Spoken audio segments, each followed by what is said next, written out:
Living Truth Audiobooks Media presents How Successful People Grow. 15 Ways to Get Ahead in Life. By John C. Maxwell. Introduction. Growth is the pathway to your potential. Potential is one of the most wonderful words in any language. It looks forward with optimism. It is filled with hope. It promises success. It implies fulfillment. It hints at greatness. Potential is a word based on possibilities.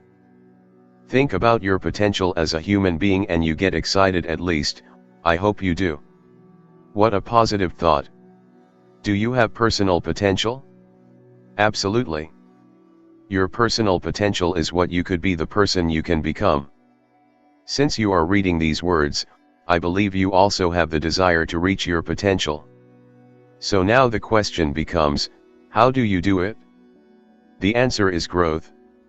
And to grow, you must be highly intentional. This book is my effort to help you learn how to grow and develop yourself so you have the best chance of becoming the person you were created to be.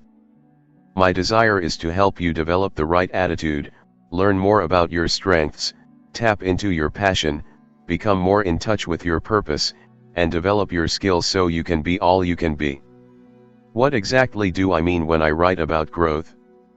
That will be as unique as you are. To discover your purpose, you need to grow in self-awareness. To become a better human being, you need to grow in character. To advance in your career, you need to grow in your skills. To be a better spouse or parent, you need to grow in relationships. To reach your financial goals, you need to grow in your knowledge about how money works. To enrich your soul, you need to grow spiritually. The specifics of growth change from person to person, but the principles are the same for every person. This book offers 15 ways for you to grow so that you can reach your potential. Each is a key that unlocks a door to a better future. You will have to put in the work to actually grow. My recommendation is that you tackle a chapter of this book every week. Discuss it with some friends. Do the application exercises at the end of each chapter. Keep a growth journal. And incorporate what you're learning into your everyday life. You cannot change your life until you change something you do every day. If you keep learning and growing every day over the course of many years, you will be astounded by how far it will take you. Chapter 1. Become an intentional learner. Growth doesn't just happen. How do you get better at what you do? How do you improve your relationships? How do you gain more depth and wisdom as a person? How do you gain insight? How do you overcome obstacles? Work harder? Work longer? Wait for things to get better? If you focus on goals, you may hit goals, but that doesn't guarantee growth. If you focus on growth, you will grow and always hit goals. Growth gap traps. If you have dreams, goals, or aspirations, you need to grow to achieve them. But if you're like most people, you have one or more mistaken beliefs creating gaps that keep you from growing and reaching your potential. Take a look at the following 8 misconceptions about growth that may be holding you back from being as intentional as you need to be. 1. The assumption gap. I assume that I will automatically grow. When we are children, our bodies grow automatically. A year goes by, and we become taller, stronger, more capable of doing new things and facing new challenges. I think many people carry into adulthood a subconscious belief that mental, spiritual, and emotional growth follows a similar pattern. Time goes by, and we simply get better. We're like Charlie Brown in Charles Schulz's Peanuts comic strip, who once said, "I think I've discovered the secret of life, you just hang around until you get used to it." The problem is that we don't improve by simply living. We have to be intentional about it. No one improves by accident. Personal growth doesn't just happen on its own. And once you're done with your formal education, you must take complete ownership of the growth process, because nobody else will do it for you. If you want your life to improve, you must improve yourself. You must make that a conscious goal. 2. The knowledge gap. I don't know how to grow. Many people learn only from the school of hard knocks. Difficult experiences teach them lessons the hard way, and they change sometimes for the better, sometimes for the worse. The lessons are random and difficult. It's much better to plan your growth intentionally. You decide where you need or want to grow, you choose what you will learn, and you follow through with discipline going at the pace you set. Think about what it is that you want to do. Whom do you want to be? Make a list of things that will help you reach that goal and be that person. Is there something on that list you can do now? Today? Do it. When you start working actively toward your goal, you'll find that the door of personal growth opens a crack. Through that crack you'll begin to see more growth opportunities everywhere. Your world begins to open up. You accomplish more. You learn more. Other opportunities begin to present themselves. 3. The timing gap. It's not the right time to begin. Whether you feel prompted to or not, now is the time to start growing. The reality is that you will never get much done unless you go ahead and do it before you are ready. If you're not already intentionally growing, you need to get started today. If you don't, you may reach some goals, which you can celebrate, but you will eventually plateau. Once you start growing intentionally, you can keep growing and keep asking what's next. 4. The mistake gap. I'm afraid of making mistakes. Growing can be a messy business. It means admitting you don't have the answers. It requires making mistakes. It can make you look foolish. Most people don't enjoy that. But that is the price of admission if you want to improve. If you want to grow, you need to get over any fear you may have of making mistakes. As author and Professor Warren Bennis asserts, a mistake is simply another way of doing things. To become intentional about growing, expect to make mistakes every day, and welcome them as a sign that you are moving in the right direction. 5. The perfection gap. I have to find the best way before I start. Similar to the mistake gap is the perfection gap, the desire to find the best way to get started in a growth plan. That's what I thought when I started working on my personal growth. But what I discovered is that I had it backward. I had to get started if I wanted to find the best way. It's similar to driving on an unfamiliar road at night. Ideally, you'd like to be able to see your whole route before you begin. But you see it progressively. As you move forward, a little more of the road is revealed to you. If you want to see more of the way, then get moving. 6. The inspiration gap. I don't feel like doing it. You may not feel inspired to aggressively pursue a growth plan if you haven't started yet. If that's the case, please trust me when I say that the reasons to keep growing far outweigh the reasons to start growing. And you discover the reasons to stay with growth only if you stick with it long enough to start reaping the benefits. So make a commitment to yourself to start and stick with it for at least 12 months. If you do, you will fall in love with the process, and you will be able to look back at the end of that year and see how far you've come. 7. The comparison gap. Others are better than I am. The first 10 years that I was intentionally pursuing personal growth, I was always behind trying to catch up. I had to get over the comparison gap. I recognized I needed to be exposed to bigger and better leaders outside of my own small circle, but when I stepped out of my comfort zone I was intimidated. It was clear that I was not in their league. Their organizations were 6 times the size of mine, and they had many more and much better ideas than I did. I felt like I was in over my head and trying to swim. Despite that, I was encouraged. Why? Because I discovered that great men were willing to share their ideas. And I was learning so much. You can learn only if others are ahead of you. It was a difficult transition, but it was well worth it. So if you are aware that others are better than you, don't be discouraged. Be glad others are there to help show you the way. 8. The expectation gap. I thought it would be easier than this. I don't know any successful person who thinks growth comes quickly and climbing to the top is easy. It just doesn't happen. People create their own luck. How? Here's the formula. Preparation, growth, plus attitude plus opportunity plus action, doing something about it, equals luck. It all starts with preparation. Unfortunately, that takes time. But here's the best news. As Jim Rohn said, you cannot change your destination overnight, but you can change your direction overnight. If you want to reach your goals and fulfill your potential, become intentional about personal growth. It will change your life. Making the transition to intentional growth. The sooner you make the transition to becoming intentional about your personal growth, the better it will be for you, because growth compounds and accelerates if you remain active in pursuing it. Here's how to make the change. 1. Ask the big question first. The first year that I engaged in intentional personal growth, I discovered that it was going to be a lifetime process.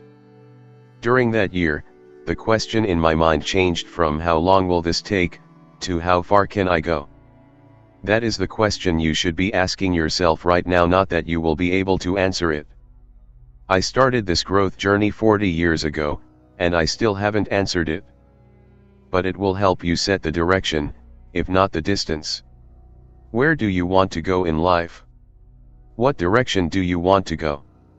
What's the farthest you can imagine going? Answering those questions will get you started on the personal growth journey toward your potential. The best you can hope to do in life is to make the most out of whatever you've been given. You do that by investing in yourself, making yourself the best you can be. The more you've got to work with, the greater your potential and the farther you should try to go. 2. Do it now. The greatest danger you face in this moment is the idea that you will make intentional growth a priority later. Don't fall into that trap. By starting to read this book, you've already begun the process. Don't stop there. Keep taking more steps. Pick a resource that will help you grow and begin learning from it today. 3. Face the fear factor. We all have fears. But here's the good news. We also all have faith. The question you have to ask yourself is, which emotion will I allow to be stronger? Your answer is important, because the stronger emotion wins. I want to encourage you to feed your faith and starve your fear. 4. Change from incidental to intentional growth. People tend to get into ruts in life. They get in an easy groove, and they don't try to break out of it even when it's taking them in the wrong direction. After a while, they just get by. If they learn something, it's because of a happy accident. Don't let that happen to you. If that is the attitude you've developed, then you would do well to remember that the only difference between a rut and a grave is the length. If you want to reach your potential and become the person you were created to be, you must do much more than just experience life and hope that you learn what you need along the way. You must go out of your way to seize growth opportunities as if your future depended on it. Why? Because it does. Growth doesn't just happen, not for me, not for you, not for anybody. You have to go after it. How to become an intentional learner. 1. Which of the growth gaps discussed in this chapter have caused you to neglect growing the way you perhaps could have? What strategies can you create and implement to help you bridge the gaps? Write a specific plan for each gap that applies to you and take the first step of that plan today. 2. Take a look at your calendar for the next 12 months.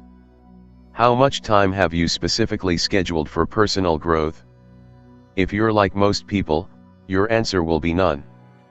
Rework your calendar so you have an appointment with yourself for personal growth every day, 5 days a week, 50 weeks a year. If you want to succeed, you need to do whatever it takes. 3. Start now. No matter what time of day you're reading these words, make a commitment to start growing today. Give that first hour before you go to sleep tonight. Put in the time today and for the next 5 days. You probably won't feel like doing it. Do it anyway. Thank you for listening. We hope you are being blessed by the book. To enjoy more audiovisual reading audiobooks like this, and to support this channel, please endeavor to subscribe to the channel, if you are yet to do so, by clicking the red subscribe button, to turn it to a black subscribed button. You can also check through the playlists in this channel, to enjoy and be blessed by similar audiobooks. For any request or information, you can direct your message to livingtruthaudiobooks@gmail.com, or make them known in the comment section. Thank you for doing so. God bless you. Amen. Chapter 2. Develop self-awareness. You must know yourself to grow yourself. If you want to grow to your potential, you must know yourself, your strengths and weaknesses, your interests and opportunities. You must be able to gauge not only where you've been, but also where you are now. Otherwise you cannot set a course for where you want to go. And of course, every time you want to learn something, you must be able to take the new thing you've learned today and build on what you learned yesterday to keep growing. That's the only way to gain traction and keep improving yourself. Knowing yourself is like reading "You are here" on a map when you want to find your way to a destination. I've observed that there are really only three kinds of people when it comes to having direction in life. 1. People who don't know what they would like to do. These people are often confused. They lack a strong sense of purpose. They don't possess a sense of direction for their lives. If they are growing, they are unfocused about it. They dabble. They drift. They can't reach their potential because they have no idea what to shoot for. Most people seem to fall into this category. I believe the main reason is that they don't know themselves as well as they should, and thus remain unfocused in their growth. 2. People who know what they would like to do but don't do it. These people are usually frustrated. Every day they experience the gap between where they are and where they want to be. Sometimes they aren't doing what they want because they worry that it will cause them to neglect other responsibilities, such as providing for their families. Sometimes they aren't willing to pay the price to learn, grow, and move closer to where they want to be. Other times fear prevents them from changing course to pursue their passion. No matter what the reason, they, too, miss their potential. 3. People who know what they would like to do and do it. The third kind of people know themselves, possess a strong sense of passion, are focused on purpose, grow in areas that help them move closer to their purpose, and do what they were created to do. The word that best describes them is fulfilled. Finding yourself and growing to your potential can be a bit of a catch-22. You have to know who you are to grow to your potential. But you have to grow in order to know who you are. So what's the solution? Explore yourself as you explore growth. How to find your passion and purpose. If you want to change and grow, then you must know yourself and accept who you are before you can start building. The way to start is to pay attention to your passions. Areas that may reveal your passion and purpose include career, faith, family, communication, and creativity. Here are 10 questions to help you start working through that process. These questions will help you know what to do, and also give you a sense of how to start moving in the right direction. They will help you to target and eventually fine-tune your growth. 1. Do you like what you're doing now? I am amazed by how many people I meet every day who don't like doing what they do for a living. Why do they do it? I understand the necessity of having to make a living. We've all done jobs we didn't love. But we don't have to stay there our whole lives, doing something we find unfulfilling. Is it a risk making a change from what you're currently doing to what you want to do? Of course. You might fail. You might find out that you don't like it as much as you expected. You might not make as much money. But isn't there also great risk in staying where you are? You might fail. You might get fired. You might take a pay cut. Or worst of all, you might come to the end of your life feeling regret for never having reached your potential or doing what you love. Which risk would you rather live with? 2. What would you like to do?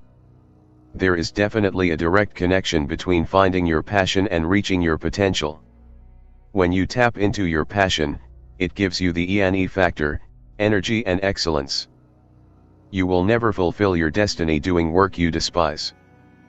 Passion gives you an advantage over others, because one person with passion is greater than 99 who have only an interest. Passion gives you energy. How do you know what you want to do? How do you tap into your passion? Listen to your heart. Pay attention to what you love doing. If you never figure out what you want to do, you will probably be frustrated all of your life. Knowing yourself and what you want to do is one of the most important things you'll ever do in this life. 3. Can you do what you would like to do? One of the main keys to being successful and fulfilling your purpose is to understand your unique talents and to find the right arena in which to use them. Some people have an inherent ability to know who they are and who they're not. Others have to work hard to make those discoveries. Your goal should be to waste as little of your life as possible. There's a big difference between having a dream that propels you to achieve and pulling an idea out of thin air that has no connection with who you are and what you can do. You must have some kind of criteria for knowing if the desire you have matches the abilities you possess. Measure the difference between what you want and what you're able to do, what drives you and what satisfies you, and your values and those of the organization. Are you able to overcome those differences? 4. Do you know why you want to do what you would like to do?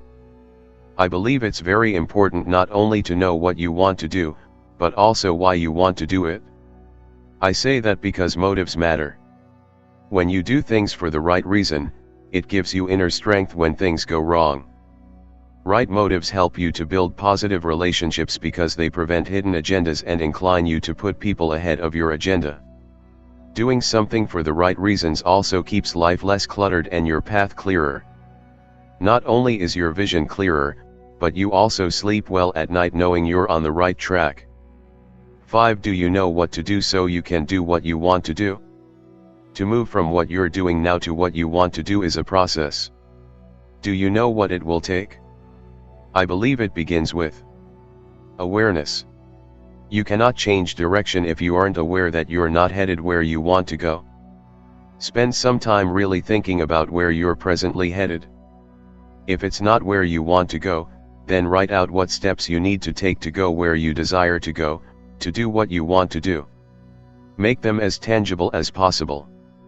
Will they definitely be the right steps? Maybe, maybe not. But you won't know for sure until you start moving forward. Action. You cannot win if you do not begin. The people who get ahead in the world are the ones who look for the circumstances they want, and if they can't find them, they make them. That means taking initiative. It means doing something specific every day that will take you another step closer to your goal. It means continuing to do it every day. Nearly all successes are the fruit of initiative. Accountability. Few things prompt a person to follow through like accountability. One of the ways you can do that is to make your goals public. When you tell others about what you intend to do, it puts pressure on you to keep working at it. You can request that specific individuals ask you about your progress.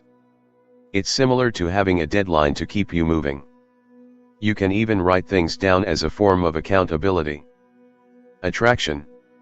If you want to be around growing people, become a growing person. If you're committed, you attract others who are committed. If you're growing, you attract others who are growing. This puts you in a position to begin building a community of like-minded people who can help one another succeed. 6. Do you know people who do what you'd like to do? My greatest growth has always come as a result of finding people ahead of me who were able to show me the way forward. Some of them have helped me through personal contact, but most have helped through the books they've written. When I've had questions, I've found answers in their wisdom. If you have discovered what you want to do, start finding people who do what you want to do with excellence. Then do what you must to learn from them. Always remember that you cannot get where you want to go on your own. You will need the help of others to guide you on your way. 7. Should you do what you'd like to do with them? If you are someone who is dedicated to personal growth, you will always be learning from many people in many places. Occasionally you will have an opportunity to be mentored on an ongoing basis by an individual. Being mentored by someone who is successful in your area of interest has great value, and I will discuss it more thoroughly in the chapter on finding a mentor. But remember, every person who can help you is not necessarily the right person to help you. You must pick and choose. And so must they. Your goal should be to find a fit that is mutually beneficial for both mentor and mentee. 8. Will you pay the price to do what you want to do? When it comes to barriers to success, we are usually our own worst enemies. Taking the steps necessary to live your dreams and do what you want to do will cost you. You will have to work hard. You will have to make sacrifices. You will have to keep learning and growing and changing. Are you willing to pay that price? I certainly hope you are. But know this, most people aren't. 9. When can you start doing what you'd like to do? Ask people when they will do what they want to do, and most answer that they hope to do it someday. Why not now? Because you're not ready? Perhaps you're not. But if you wait until you are, maybe you never will do it. You only get ready by starting. 10. What will it be like when you get to do what you'd like to do? Because I've had the privilege of doing what I've always wanted to do, I want to help you see ahead to what it's like. It will be different from what you imagined. I never thought that I would affect as many people as I do. I never knew life would be so beautiful. I never thought I would occasionally want to withdraw from people to think and write. But I also never anticipated the expectations others would put on me to produce. It will be more difficult than you ever imagined. I had no idea how much time it would take to be effective. I never expected to have such great demands put on my life or to have to keep paying the price to be successful. I also never dreamed that my energy level would go down as much as it has in recent years. Finally, it will be better than you ever imagined. When I started investing in my personal growth, I didn't anticipate a compounding return for me personally, for the individuals I've mentored, and for my team. And I never dreamed it would be this much fun. Nothing else compares to doing what you were created to do. People say there are 2 great days in a person's life, the day you were born and the day you discover why. I want to encourage you to seek what you were put on this earth to do. Then pursue it with all your effort. How to develop self-awareness. The questions in this chapter are designed to prompt you to know yourself and get on course to do what you were made to do in life. Here is a streamlined version of the questions. Spend a significant amount of time answering them so you will have a plan of action to follow when you're done. What would you like to do? What talents, skills, and opportunities do you possess that support your desire to do it? What are your motives for wanting to do it?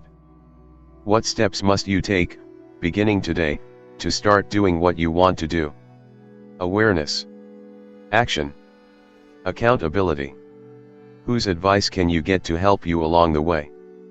What price are you willing to pay? What will it cost you in time, resources, and sacrifices? Where do you most need to grow? You must focus on your strengths and overcome any weaknesses that would keep you from reaching your goal. Thank you for listening. We hope you are being blessed by the book. To enjoy more audiovisual reading audiobooks like this, and to support this channel, please endeavor to subscribe to the channel, if you are yet to do so, by clicking the red subscribe button, to turn it to a black subscribe button.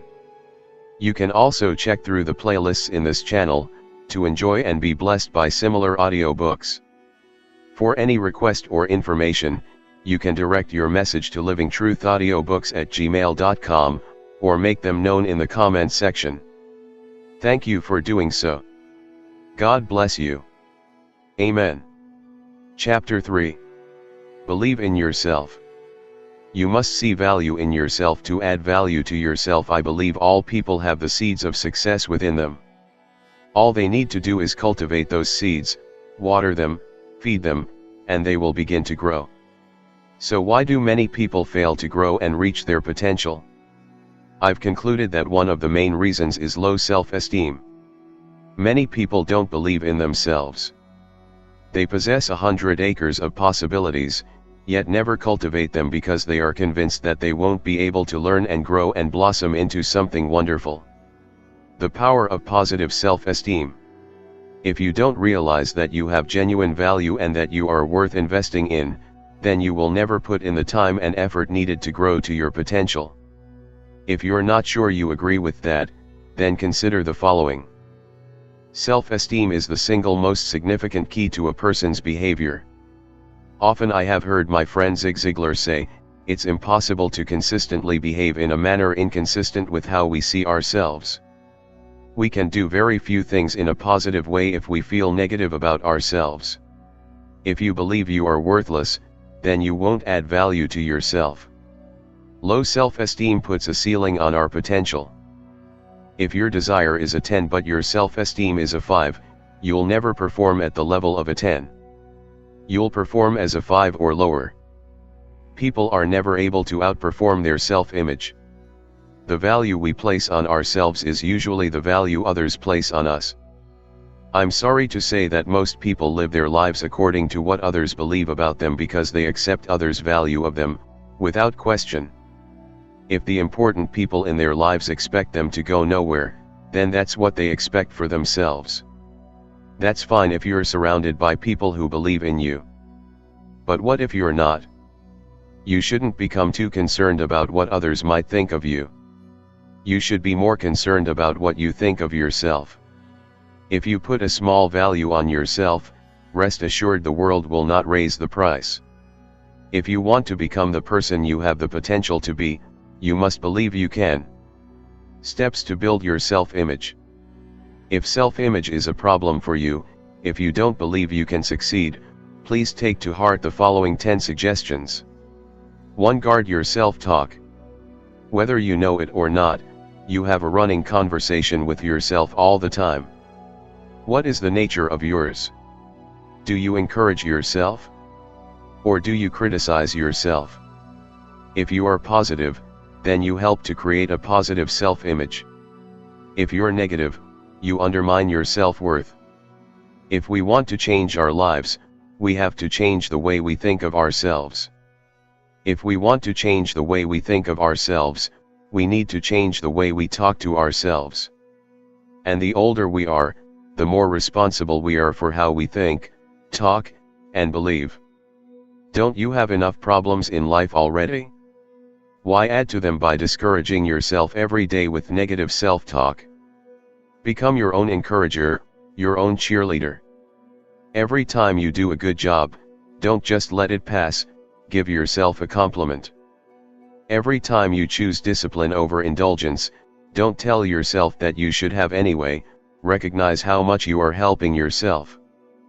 Every time you make a mistake, don't bring up everything that's wrong with yourself, tell yourself that you're paying the price for growth and that you will learn to do better next time. Every positive thing you can say to yourself will help. 2. Stop comparing yourself to others. Comparing yourself to others is really just a needless distraction. The only one you should compare yourself to is you. Your mission is to become better today than you were yesterday. You do that by focusing on what you can do today to improve and grow. Do that enough, and if you look back and compare the you of weeks, months, or years ago to the you of today, you should be greatly encouraged by your progress. 3. Move beyond your limiting beliefs. Unfortunately, a lot of people don't believe that they can accomplish great things. But the greatest limitations people experience in their lives are usually the ones they impose on themselves. For example, let's say you would like to learn a foreign language to improve your career or better enjoy a vacation, but you don't think you can do it. Once you've identified that belief, define how not learning that language is limiting you. Then describe what it will be like when you learn that language. How will it make you feel? What will it enable you to do? What might it do for your career? Then write an empowering statement that affirms your ability to learn the language, outlines the realistic process you will use to learn it, and describes how you will be impacted by this growth. Remember, in the end, it isn't what you are that holds you back, it's what you think you're not. 4. Add value to others. Because people with low self-esteem often see themselves as inadequate or feel like victims, which often starts because they actually have been victimized in their past, they focus inordinately on themselves. They can become self-protective and selfish because they feel that they have to be to survive. If that is true of you, then you can combat those feelings by serving others and working to add value to them. Making a difference, even a small one, in the lives of other people lifts one's self-esteem. It's hard to feel bad about yourself when you're doing something good for someone else. In addition to that, adding value to others makes them value you more. It creates a cycle of positive feeling from one person to another. 5. Do the right thing, even if it's the hard thing. One of the best ways to build self-esteem is to do what's right. It gives a strong sense of satisfaction. And what happens whenever you don't do the right thing? Either you feel guilt, which makes you feel bad about yourself, or you lie to yourself to try to convince yourself that your actions weren't wrong or weren't that important. That does harm to you as a person and to your self-esteem. Being true to yourself and your values is a tremendous self-esteem builder. Every time you take action that builds your character, you become stronger as a person. The harder the task, the greater the character builder. You can actually act yourself into feeling good about yourself, because positive character expands into every area of your life, giving you confidence and positive feelings about everything you do. 6. Practice a small discipline daily in a specific area of your life. If there is an area in your life that seems overwhelming to you, health, work, family, or something else, try chipping away at it a little bit every day instead of trying to tackle it all at once. Since your self-worth is based on the positive habits, actions, and decisions you practice every day, why not build your self-esteem and tackle your biggest problems at the same time? Don't fret or worry about it, do something specific about it. Discipline is a morale builder. Boost yours by taking small steps that will take you in a positive direction. 7. Celebrate small victories. This next suggestion is really a follow-up to the previous ones. When you do the right thing or you take a small step in the right direction, what is your emotional response? What kinds of things do you tell yourself? Are your thoughts like these? Well, it's about time. I didn't do as much as I should have. That won't make a difference. It's hopeless, I'll never succeed. Or are they more like these? It's good that I did that. I did the right thing, good for me. Every little bit helps. I'm that much closer to success. If your thinking runs more like the first list, then you need to change your thinking. 8. Embrace a positive vision for your life based on what you value. If you have a positive vision for your life and you take action to fulfill that vision, then you will more readily recognize that your life matters. What do you value? What prompts you to see a positive vision for your life? If you don't have a vision, you are likely to be apathetic. However, if you tap into what you value and try to see what could be, it can inspire you to take positive action. And every positive action you take helps you to believe in yourself, which in turn helps you to take more positive action. 9. Practice the one-word strategy. A couple of years ago I read a book by Kevin Hall called Aspire, which really inspired me.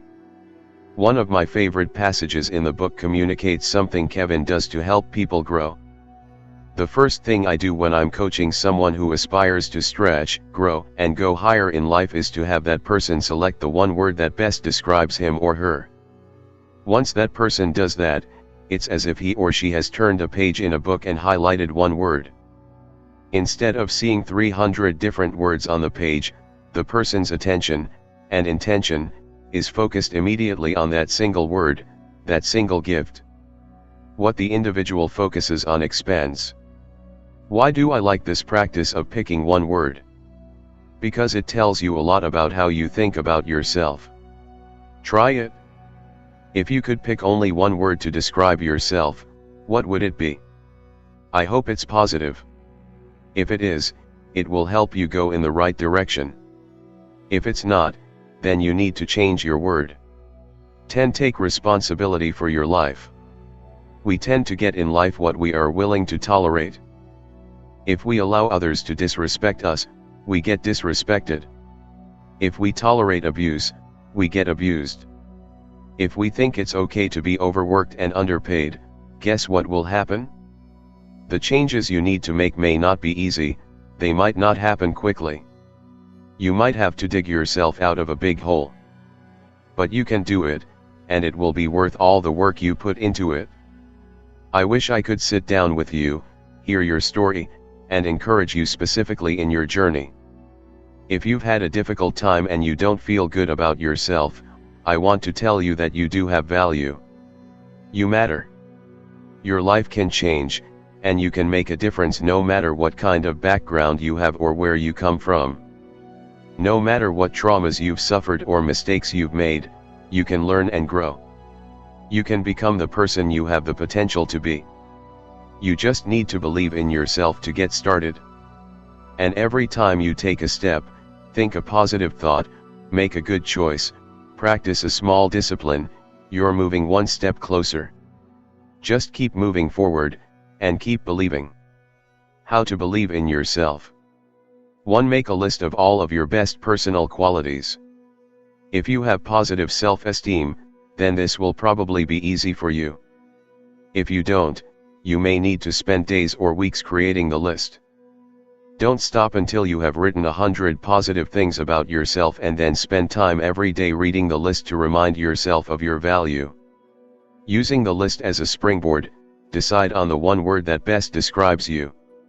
Make this word your North Star as you begin adding value to yourself. 2. Few things impact a person's self-esteem more than the way they talk to themselves on a day-to-day basis. Are you aware of how you talk to yourself? Keep track by using your smartphone or carrying an index card so you can tally the number of times each day this week that you think something positive or negative about yourself. In addition, you can ask close friends or family members to tell you whether they think you see yourself in a favorable or unfavorable light. 3. If you aren't doing so already, find a way to serve and add value to others on a weekly basis. Do something that uses your strengths, benefits others, and makes you feel good about yourself. Start small. If you're already serving, then do more. It's a good rule of thumb to give 1/10 of your time to serving and adding value to others. So, for example, if you work 40 hours a week, devote 4 hours to serving others. Thank you for listening. We hope you are being blessed by the book. To enjoy more audiovisual reading audiobooks like this, and to support this channel, please endeavor to subscribe to the channel, if you are yet to do so, by clicking the red subscribe button, to turn it to a black subscribed button. You can also check through the playlists in this channel, to enjoy and be blessed by similar audiobooks. For any request or information, you can direct your message to livingtruthaudiobooks@gmail.com, or make them known in the comment section. Thank you for doing so. God bless you. Amen. Chapter 4. Set aside time to reflect. Learning to pause allows growth to catch up with you. There are many different ways of growing and an infinite number of lessons to be learned in life. But there are some kinds of growth that come to us only if we are willing to stop, pause, and allow the lesson to catch up with us. The power of pausing. If you're nearly as old as I am, you may remember an old slogan once used by Coca-Cola. They called Coke the pause that refreshes. That's what reflection is to someone who desires to grow. Learning to pause allows growth to catch up with you. Here are my observations concerning the power of the pause and how reflection can help you to grow. 1. Reflection turns experience into insight. For over 2,000 years, people have been saying that experience is the best teacher. With all due respect, I have to disagree with that statement. Experience is not the best teacher.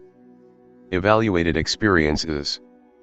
There's an old joke that experience is a hard teacher because the test is given first and the lesson is given afterward. That's true, but only if the person takes time to reflect after the experience. Otherwise, you receive the test first and the lesson may never come. People have innumerable experiences every day, and many learn nothing from them because they never take the time to pause and reflect. That's why it is so important to pause and let understanding catch up with us. 2. Pausing helps you recognize life markers. Stopping to reflect is one of the most valuable activities people can do to grow. It has much greater value to them than even motivation or encouragement because it allows you to make sure you're on the right track. After all, if you are going down the wrong road, you don't need motivation to speed up. You need to stop, reflect, and change course. Most people are pretty busy. There are a lot of demands on them, and they rush from place to place trying to get things done. Along the way, they have certain experiences that are life markers. They go to a place or are part of an event or meet a person that in some way marks them for life because something important happened. Often these markers identify for them a time of transition, change, or transformation. If you don't take the time to pause and reflect, you can miss the significance of such events. Reflection allows those experiences to move from being life markers to life makers. If you pause to allow growth to catch up with you, it makes your life better, because you can not only better understand the significance of what you've experienced but also implement changes and course corrections as a result. You are also better equipped to teach others from the wisdom you have gained. 3. Pausing with intention expands and enriches thinking. Study the lives of the great people who have made an impact on the world, and you will find that in virtually every case, they spent a considerable amount of time alone thinking. Every significant religious leader in history spent time in solitude. Every political leader who had an impact on history practiced the discipline of solitude to think and plan. Great artists spend countless hours in their studios or with their instruments not just doing, but exploring their ideas and experiences. Most leading universities give their faculty time not only to teach, but to think, research, and write. Time alone allows people to sort through their experience, put it into perspective, and plan for the future. I strongly encourage you to find a place to think and to discipline yourself to pause and use it, because it has the potential to change your life. It can help you to figure out what's really important and what isn't. For when you take time to pause, use your eyes. When you take the time to pause and reflect, there are really 4 basic directions your thinking should go. Investigation. The great scientist Galileo said, "All truths are easy to understand once they are discovered. The point is to discover them." That takes investigation. Pausing means more than just slowing down to smell the roses. It means stopping and really figuring them out. That generally requires a person to ask questions, which I'll discuss in the next section of this chapter.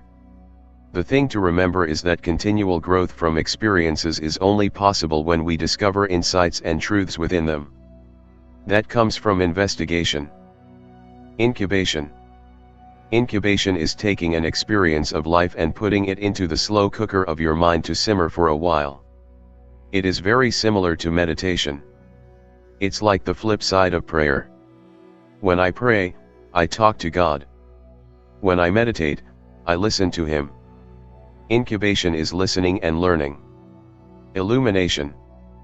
Illumination is the discovery of the aha moments in your life, the times when you experience sudden realization or insight. It's when the proverbial light bulb turns on. Few things in life are more rewarding than such moments.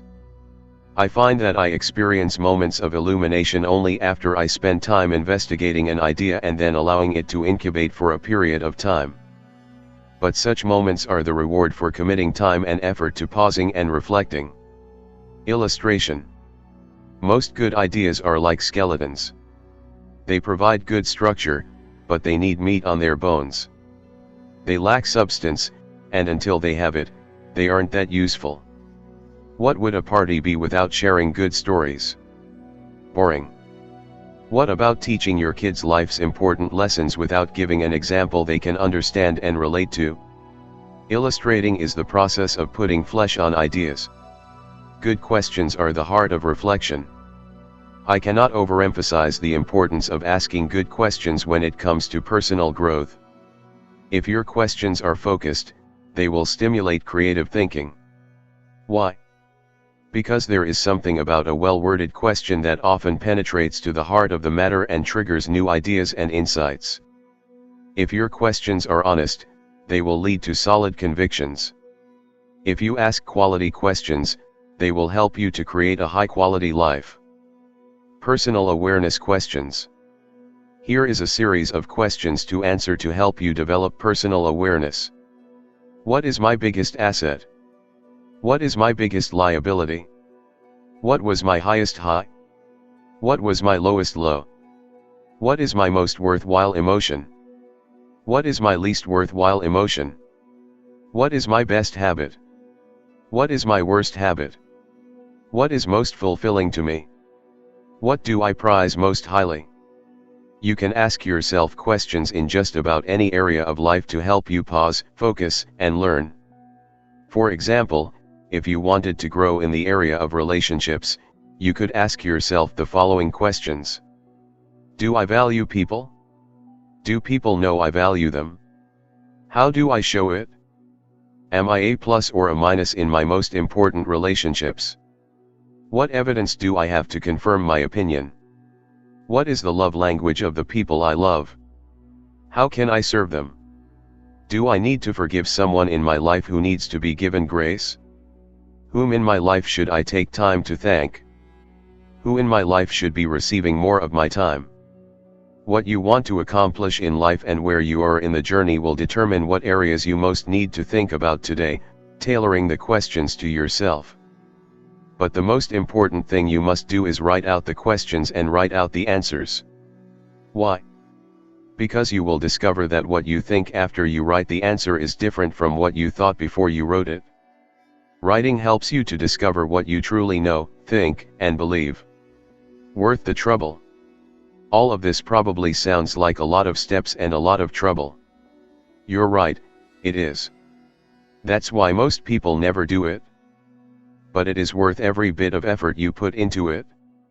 The farther you go in life, the more critical it is that you take time to pause and think. The older you are, the less time you have to stay on purpose and do the things you were created to do. But here's the good news, if you've been diligent in your efforts to grow along the way, you will also be better equipped to fulfill that purpose, even if it requires you to make significant changes or course corrections. Never forget that your goal in personal growth is embracing and striving to reach your potential. To do that, you need to keep pausing, keep asking questions, and keep growing every day. How to set aside time to reflect. 1. Have you created a place where you can consistently and effectively pause and reflect?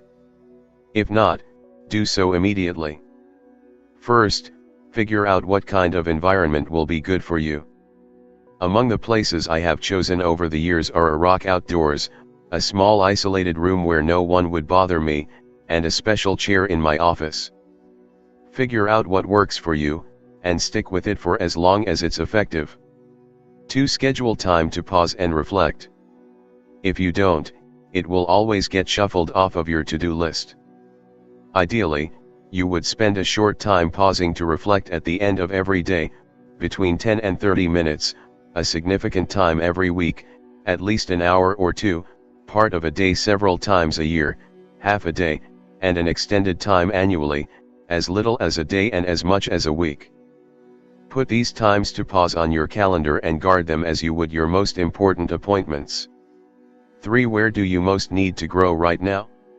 Is it in self-management? Is there an issue that you can't seem to wrestle down? Are you experiencing a plateau in your career?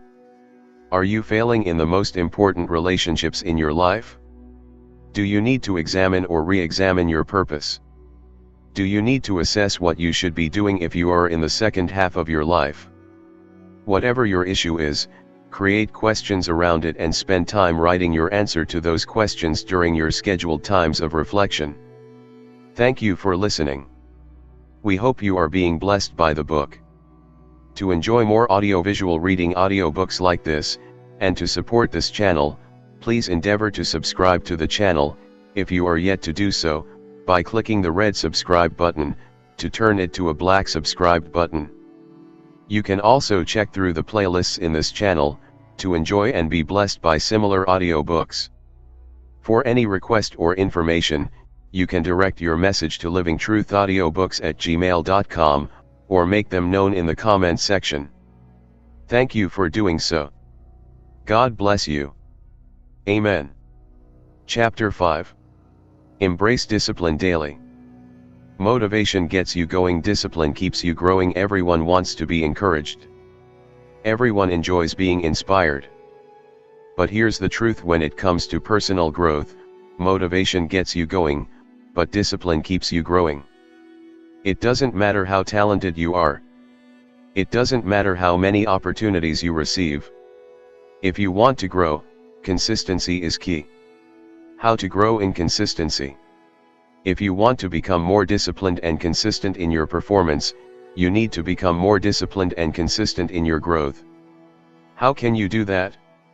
By knowing the what, how, why, and when of personal improvement. Take some time to consider the following 4 questions about your growth. 1. Do you know what you need to improve? All the time I see people with purpose who are inconsistent in their progress. They have the ambition to succeed and they show aptitude for their job, yet they do not move forward. Why? Because they think they can master their job and don't need to master themselves. What a mistake. Your future is dependent on your personal growth. Improving yourself daily guarantees you a future filled with possibilities. The more tuned in you are to your purpose, and the more dedicated you are to growing toward it, the better your chances of reaching your potential, expanding your possibilities, and doing something significant. 2. Do you know how you are supposed to improve? Do you have a handle on how to improve yourself? I have 4 very simple suggestions that can get you started. Match your motivation to your personality type. Not everyone gets motivated the same way or is motivated by the same things. To give yourself a fighting chance to become consistent in your growth, start by leveraging your personality type to get yourself going. There are dozens of personality profiles and systems that people use. I like the one based on the classic personality types that has been taught by Florence Littauer. Phlegmatic. Strengths: easygoing and likable. Weakness: inertia. If you're phlegmatic, motivate yourself by finding the value in what you need to do. When phlegmatics see the value in doing something, they can be one of the most tenacious, meaning stubborn, of all personality types. Choleric. Strengths: take charge easily and make decisions quickly. Weakness: refuse to participate when not in charge. If you are choleric, motivate yourself by focusing on the choices you can make. Every person is in charge of his own growth. Choose how you will grow and stick with it. Sanguine. Strengths: fun-loving and often the life of every party. Weakness: easily distracted. If you're sanguine, motivate yourself to grow by making a game of it. If that seems impossible, then give yourself rewards for incremental successes. Melancholic. Strengths: perfectionist with great attention to detail. Weakness: afraid of making mistakes. If you are melancholic, motivate yourself by focusing on the joy of learning details and the potential for developing a level of mastery over your subject matter. As you can see, every personality type has its strengths. You just need to tap that strength in your personality to set yourself up for success when it comes to motivation. Start with the simple stuff. When you attempt too much too soon, you're almost guaranteed to fall short of your desired results. That is demotivating. The secret to building motivational momentum is to start small with the simple stuff. Begin by setting goals that are worthwhile but highly achievable. Master the basics. Then practice them every day without fail. Small disciplines repeated with consistency every day lead to great achievements gained slowly over time. If you want to grow, don't try to win big. Try to win small. Be patient. If you're an American, as I am, you may agree that as a culture, we have a problem with patience. We want everything fast. We live in a country with fast food restaurants and fast weight loss clinics. How ironic. When I give the advice to be patient, I am the person who most needs to take it. Impatience is one of my greatest weaknesses.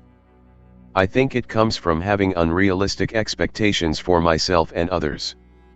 Everything I want to do takes longer than I anticipated. Every endeavor I lead is more difficult than I believed it would be. Every project I attempt costs more than I expected. Every task I hand off to another person is more complicated than I hoped.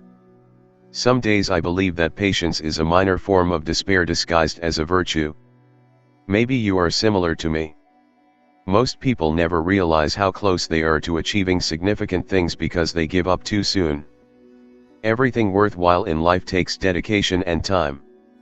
The people who grow and achieve the most are the ones who harness the power of patience and persistence. Value the process. One of the best things you can do for yourself as a learner is to cultivate the ability to value and enjoy the process of growth.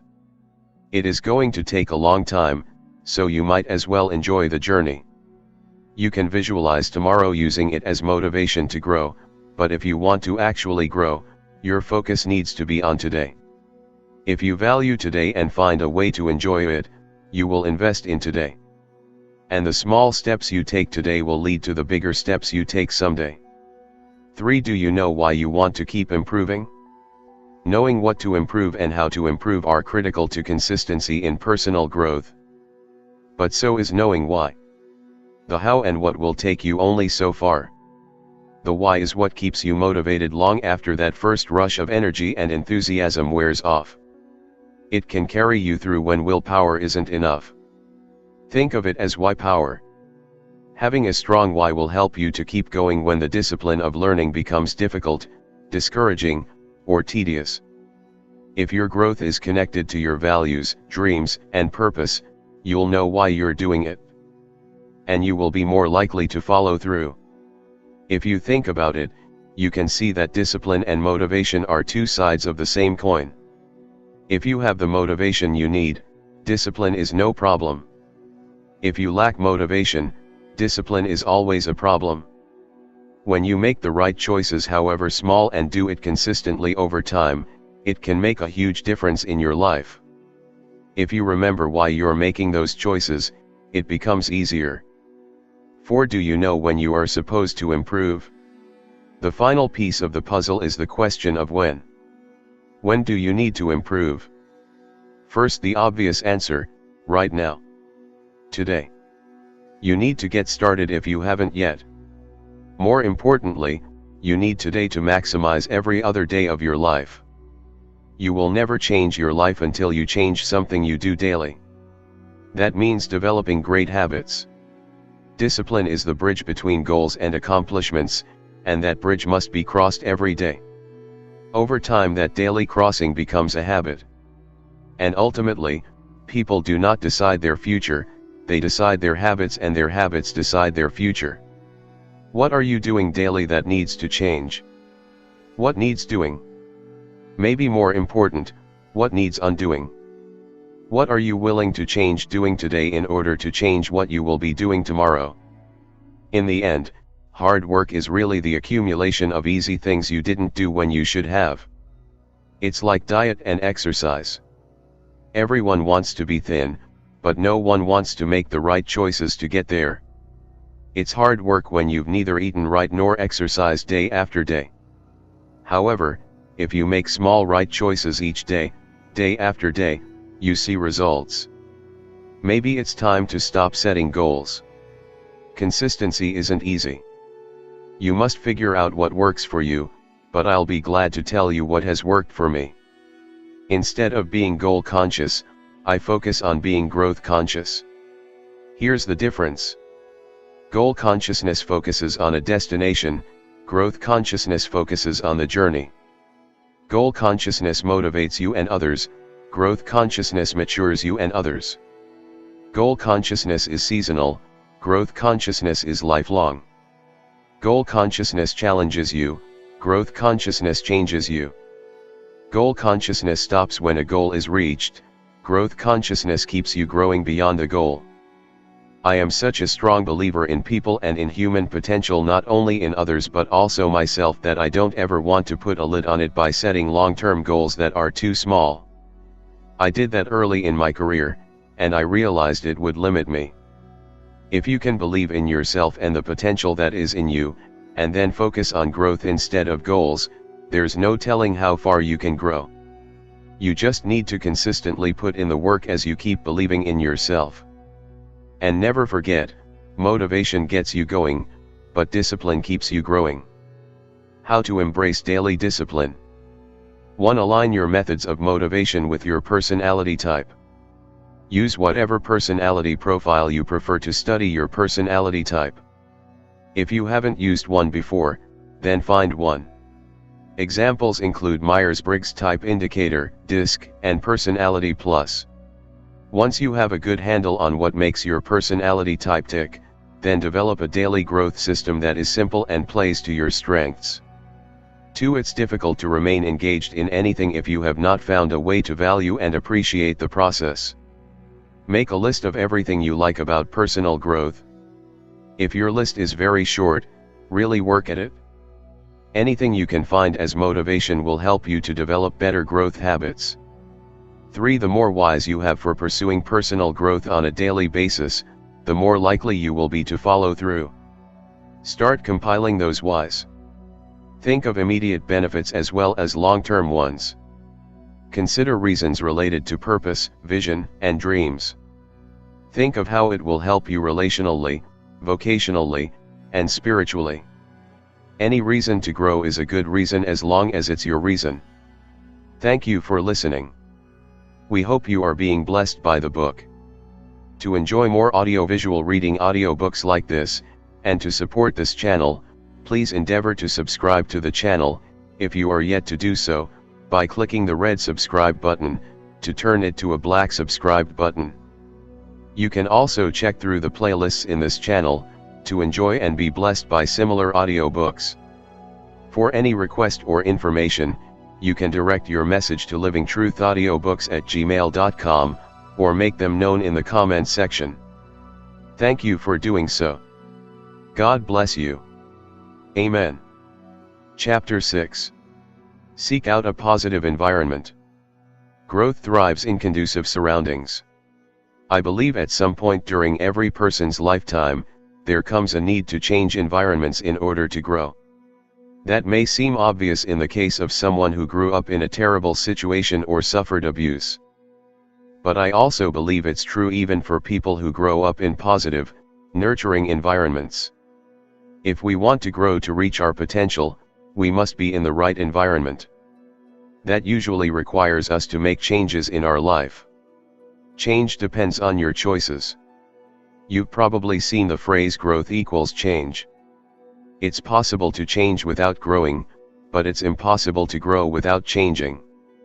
One of the keys to making the right changes that allow us to grow is knowing the difference between a problem or challenge, which you can change, and a fact of life, which you cannot. For example, one day as a teenager I looked into the mirror and came to a sudden realization. I was not a handsome guy. It was a fact of life. I couldn't change my face. What was I going to do? I made a decision. I would change my attitude about it. I would smile. Did it change my face? No, not really. But it helped me to look better. Like me, you must deal with many facts of life. You cannot change where and when you were born. You cannot change who your parents are. You cannot change your height or your DNA. But you can change your attitude about them. You must do your best to live with them. A problem is different. A problem is something you can do something about. It's something you can grow through. How? Ironically, it begins with a similar first step, a change in attitude. When you change your attitude regarding a problem, you open up many opportunities for growth. When it comes to environment, I believe we need to make the following 6 choices to put ourselves in a better place for growth. 1. Assess your current environment. Change just for the sake of change is not going to help you. If you are going to make changes, you must make sure they're the right ones.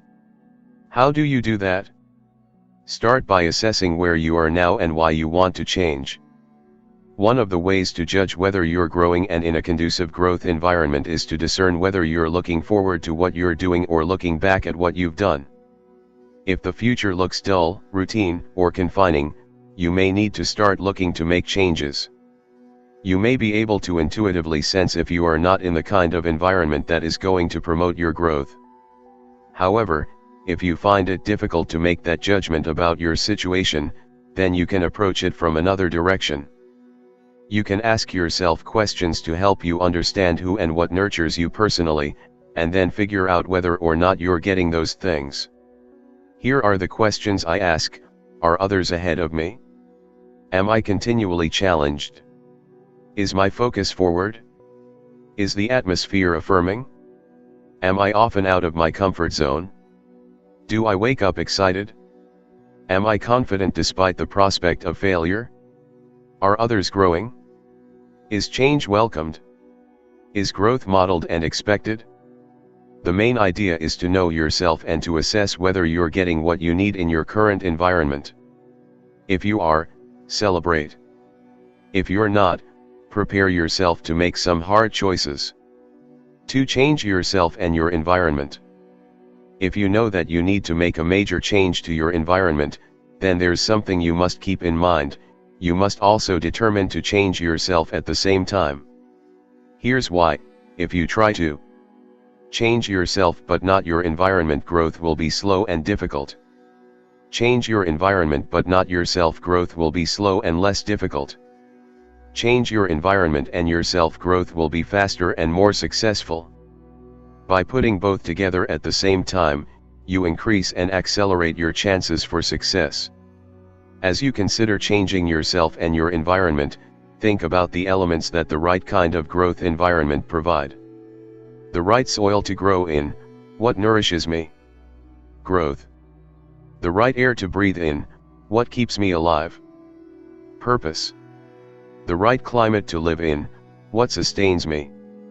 People. They say that if you put a pumpkin in a jug when it's the size of a walnut, it will grow to the size and shape of the jug and never get bigger. That can happen to a person's thinking. Don't allow that to happen to you. 3. Change whom you spend your time with. According to research by social psychologist Dr. David McClelland of Harvard, the people with whom you habitually associate are called your reference group, and these people determine as much as 95% of your success or failure in life. It is not always comfortable, but it is always profitable to associate with people larger than ourselves. People with integrity. People who are positive. People who are ahead of us professionally. People who lift us up instead of knocking us down. People who take the high road, never the low. And above all, people who are growing.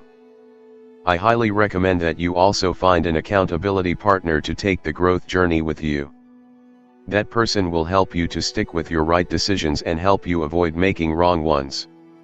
A good accountability partner should love you unconditionally, desire your success, be mature, ask you agreed on questions, help you when you need help. You cannot take the growth journey alone, not if you want to reach your potential. The most significant factor in any person's environment is the people. If you change nothing else in your life for the better than that, you will have increased your chances of success tenfold. So think long and hard about whom you're spending the most time with, for wherever they are headed, so are you. 4. Challenge yourself in your new environment. One of the most positive things about being in a growth environment is that it gives you room to embrace and expand your potential, but you must be intentional about finding and creating those growth opportunities. You must develop the habit and discipline of challenging yourself. One way to challenge yourself is by making your goals public. Few things push a person like a deadline and an audience. That doesn't mean that you will always reach your goals. But you will likely find that if you tell others about what you intend to do, you will work harder and in such a way that you won't be ashamed of your efforts even if everyone is watching them. Another way to challenge yourself is to look for one major growth opportunity every week, follow through on it, and learn from it. Whether it's meeting with friends, scheduling a learning lunch with a mentor, or attending a conference or event in the area you want to grow in, always prepare by asking these 5 questions before the learning time. What are their strengths? This is where you'll learn the most. What are they learning now? This is how you can catch their passion. What do I need right now? This helps you to apply what you learn to your situation. Whom have they met, what have they read, or what have they done that has helped them? This helps you to find additional growth opportunities. What haven't I asked that I should have? This enables them to point out changes you need to make from their perspective. A better growth environment won't help you much if you don't do everything in your power to make the most of it. You must seize the growth opportunities you have and make the most of them by challenging yourself. 5. Focus on the moment. The changes we want to make in our lives come only in the present. What we do now controls who we become and where we are in the future. We live and work in the present. If you need to make changes in yourself and your environment, don't worry about your past.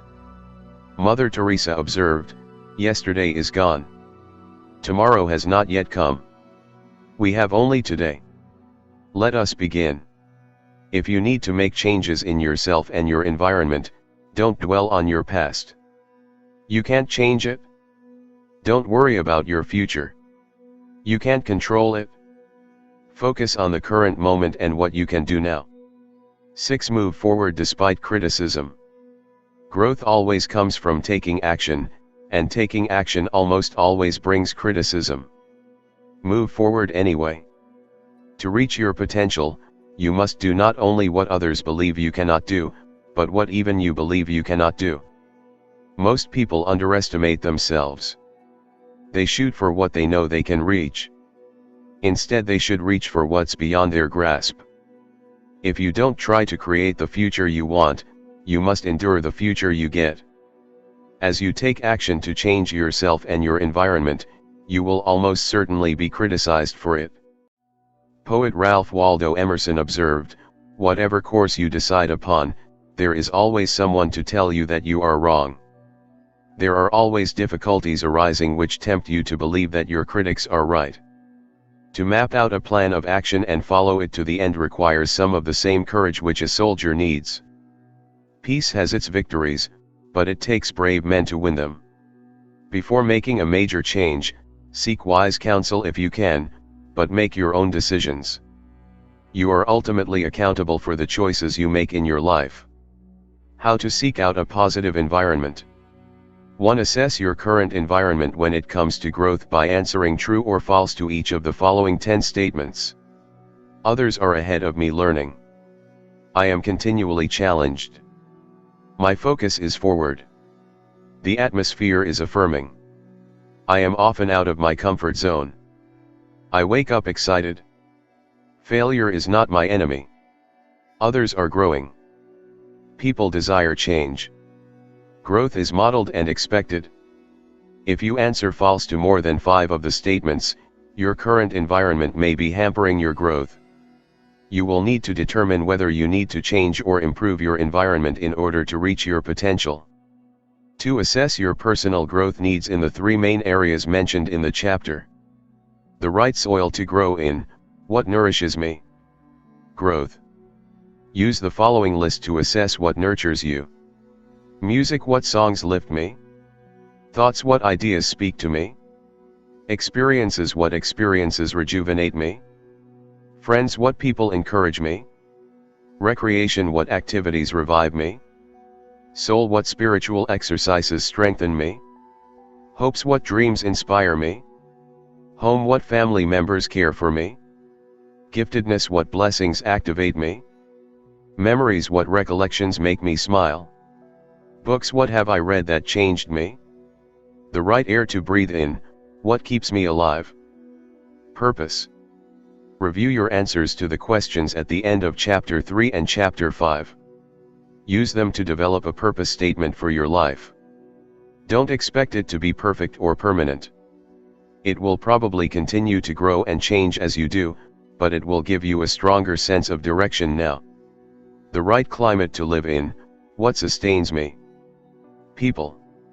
Make a list of the people who are currently most influential in your life: friends, family, colleagues, employers, mentors, and so on. Be sure to also include anyone you spend a substantial amount of time with. Then scan the list and determine who on the list is larger than you, more skilled or more talented, farther ahead professionally, more solid in character or in any other significant way. If the majority of people are not stretching you, you need to find additional people who will help you change and grow. 3. Significant growth will not occur in your life if you are not continually challenged in your environment. Set specific goals for yourself that are beyond your current capabilities. In addition, review your calendar for the upcoming month. Look for the best potential growth opportunity in each week and plan for it by asking yourself questions similar to the ones contained in this chapter. Thank you for listening. We hope you are being blessed by the book.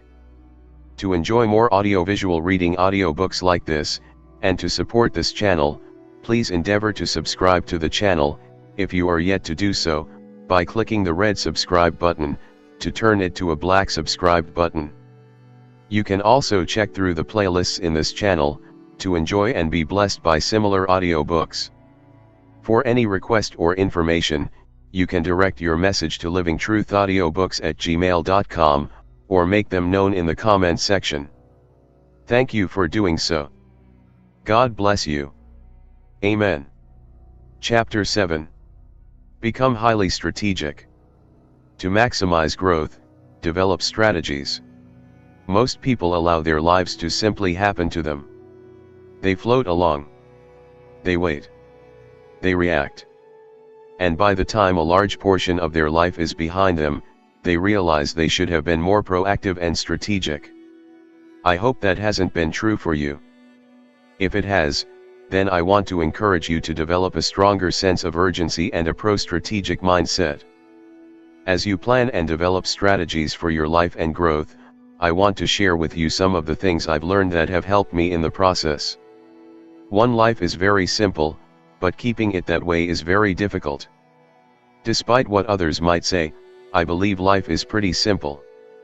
It's a matter of knowing your values, making some key decisions based on those values, and then managing those decisions on a day-to-day basis. That's pretty straightforward. And at least in theory, the longer we live and the more we learn, the more experience and the more knowledge we acquire, that should make life even simpler. But life has a way of becoming complicated, and it is only through great effort that we can keep it simple. A beautifully conceived strategy does you no good if you can't use it. 2. Designing your life is more important than designing your career. If you plan your life well, then your career will work itself out. The problem is that most people don't spend very much time planning their careers either. They spend more time planning for Christmas or their vacation. Why? Because people focus on what they think will give them the greatest return. If you don't believe you can succeed in your life in the long term, you're not very likely to give it the planning attention it deserves. Planning your life is about finding yourself, knowing who you are, and then customizing a design for your growth. Once you draw the blueprint for your life, then you can apply it to your career. 3. Life is not a dress rehearsal. There is no warm-up for life, no dress rehearsal, yet that's the way many people seem to be treating it. Each of us goes on stage cold, with no preparation, and we have to figure it out as we go along. That can be messy. We fail. We make mistakes. But we still need to give it our best from the very start. Regret over not being proactive enough is a common theme among people looking back on their lives. We don't get a rehearsal for life. We have to do the best we can in the moment. But we can learn from others who have gone before us. They should inspire us to plan as best we can and then give our all. 4. In planning your life, multiply everything by 2. The important things in life usually take longer than we expect and cost more than we anticipate. That is especially true when it comes to personal growth. So what do you do to compensate? Multiply by 2. If you think something will take you an hour to do, plan for double to stay out of trouble. If you think a project will take a week to accomplish, allot 2. If you think a goal will require $1,000 to fund, set aside $2,000. 2 isn't a magic number, it just seems to work for me. I've found that multiplying everything by 2 infuses realism into my optimism.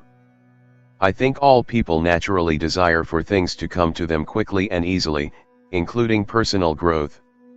The secret isn't really to want more or want it faster. It's to put more time and attention into what you have and what you can do now. Give 3 times the effort and energy to growing yourself. And allow yourself to grow slowly and with deep roots.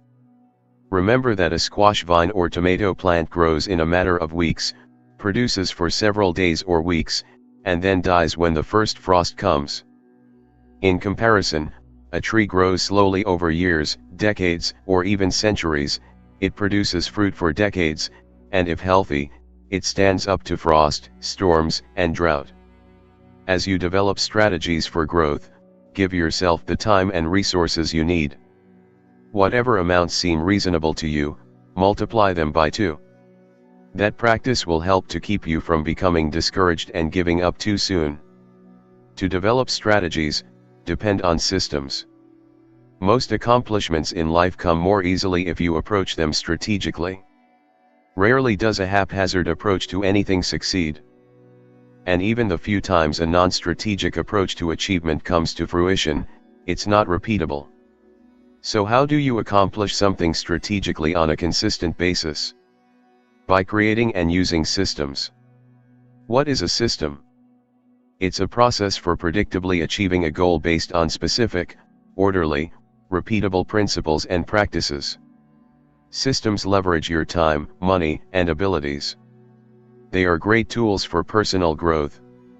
Systems are deliberate, intentional, and practical. They really work regardless of your profession, talent level, or experience. They improve your performance. A life without any systems is a life where the person must face every task and challenge from scratch. If you want to make the most of your personal growth by getting the most you can out of every effort and doing it as efficiently as possible, you need to develop systems that work for you. That will be a personal thing, because your systems need to be tailored to you. However, as you strive to create them, keep the following guidelines in mind. 1. Effective systems take the big picture into account. People who excel, regardless of their profession, develop systems to help them achieve the big picture. It's not enough to be busy. If you're busy planning, busy reading books, and busy going to conferences, but these activities aren't targeted on the areas essential to your success, you're not helping yourself. As the saying goes, unhappiness is not knowing what we want and killing ourselves to get it. What is your big picture? In what areas must you grow to achieve your purpose? And what systems can you develop to advance yourself in those areas today and every day? I had to stop reading books simply for pleasure and read books that would help me in my areas of strength. I also took 2 speed reading classes to help me improve.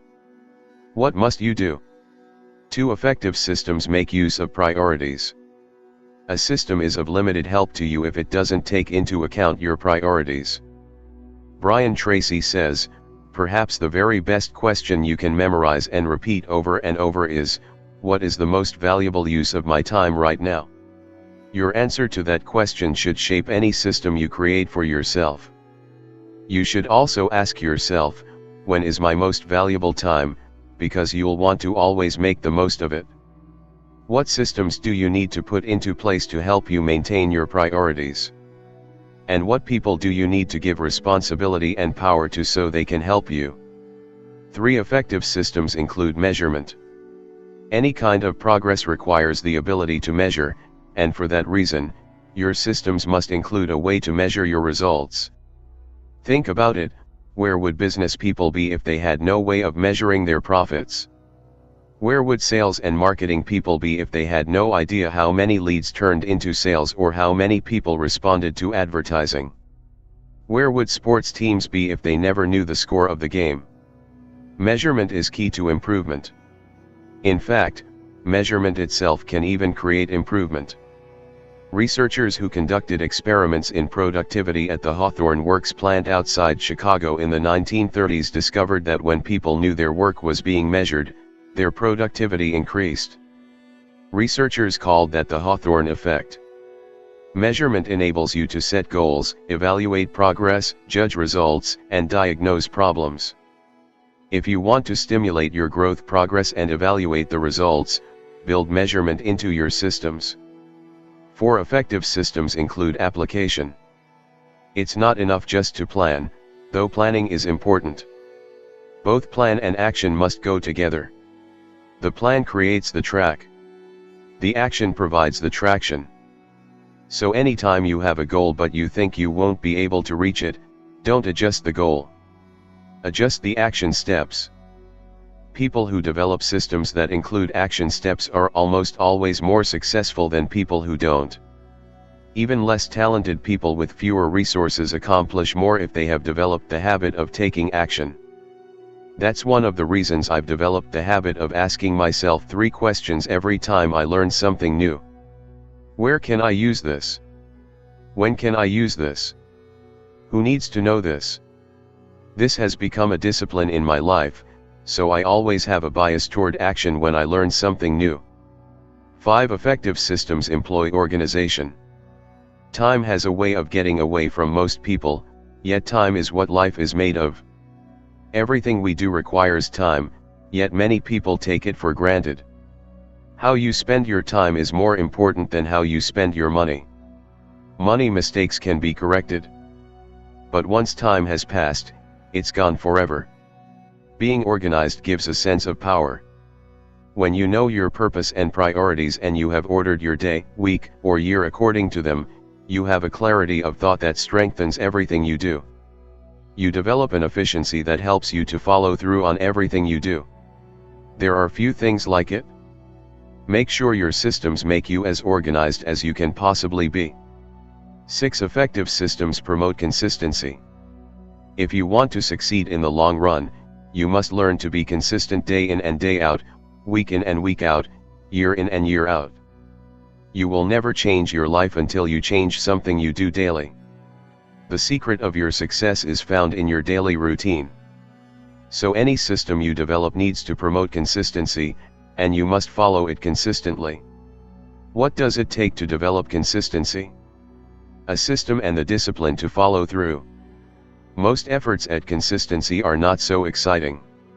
Every now and then, I get requests from people who say they want to spend a day with me. I think they would be very disappointed by how boring my average day is.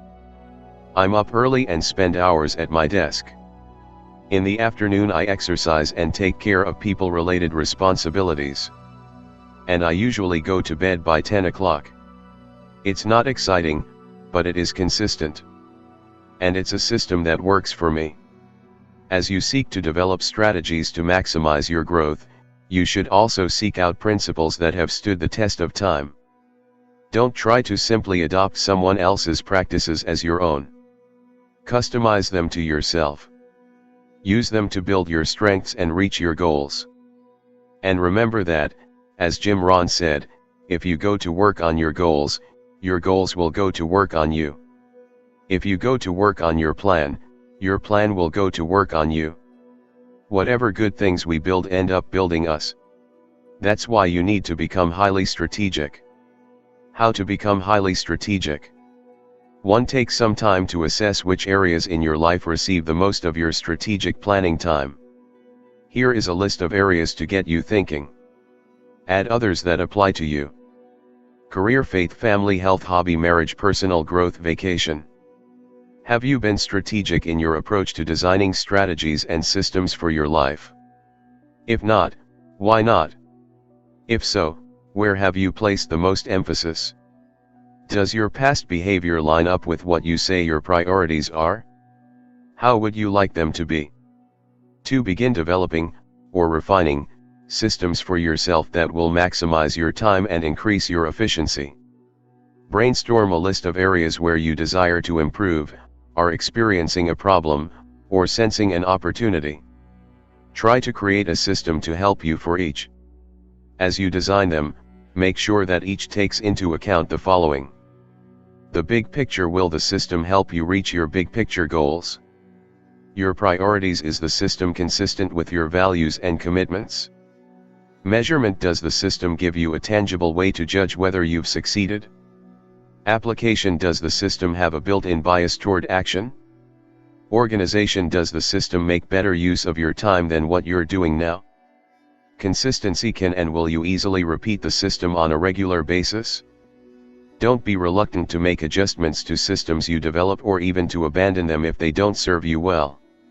However, you may want to try out any system you develop for at least 3 weeks, the normal time needed to start developing a positive habit, before evaluating its validity. 3. Many people who try to develop strategies for their life and growth make them too complicated. Any system you develop should be simple and straightforward. To test the ones you develop, try this: explain them to a friend to see if they pass 2 tests. The first is whether you can explain it clearly. If you can't, it may be too complicated. The second is to see if your friend knows of a better or simpler way of achieving the same goal. Thank you for listening. We hope you are being blessed by the book. To enjoy more audiovisual reading audiobooks like this, and to support this channel, please endeavor to subscribe to the channel, if you are yet to do so, by clicking the red subscribe button, to turn it to a black subscribed button. You can also check through the playlists in this channel, to enjoy and be blessed by similar audiobooks. For any request or information, you can direct your message to livingtruthaudiobooks@gmail.com, or make them known in the comments section. Thank you for doing so. God bless you. Amen. Chapter 8. Turn negatives into positives. Good management of bad experiences leads to great growth. How do you usually respond to bad experiences? Do you explode in anger?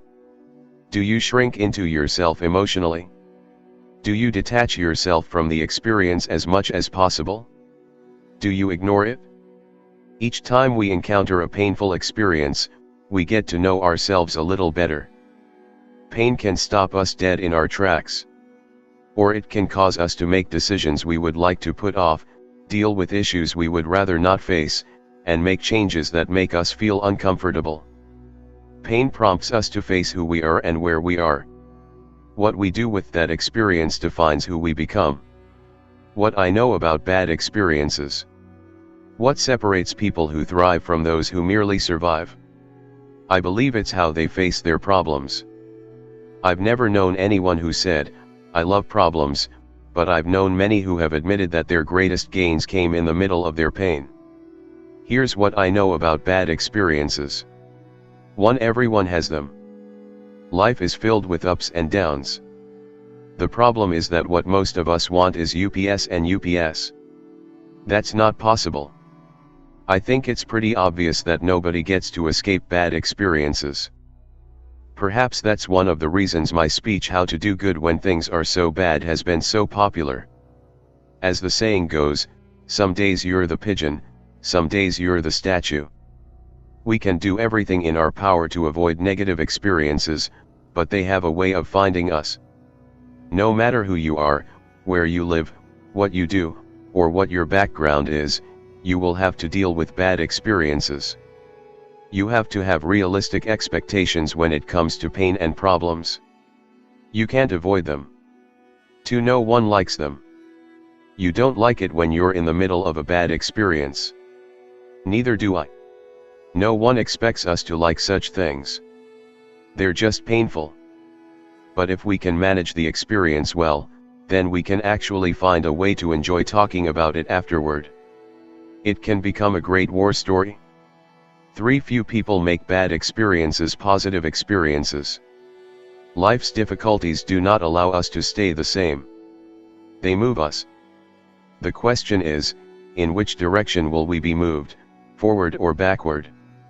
When we have bad experiences, do we become better or bitter? Will those experiences limit us or lead us to grow? When tough times come, many people don't respond well. That is why learning to turn negatives into positives is essential for individuals who want to grow and reach their potential.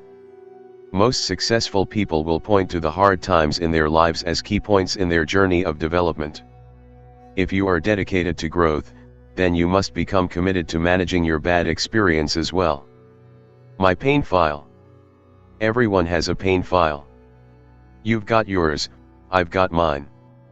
Here are a few negative experiences that have become positive gains in growth for me over the long run.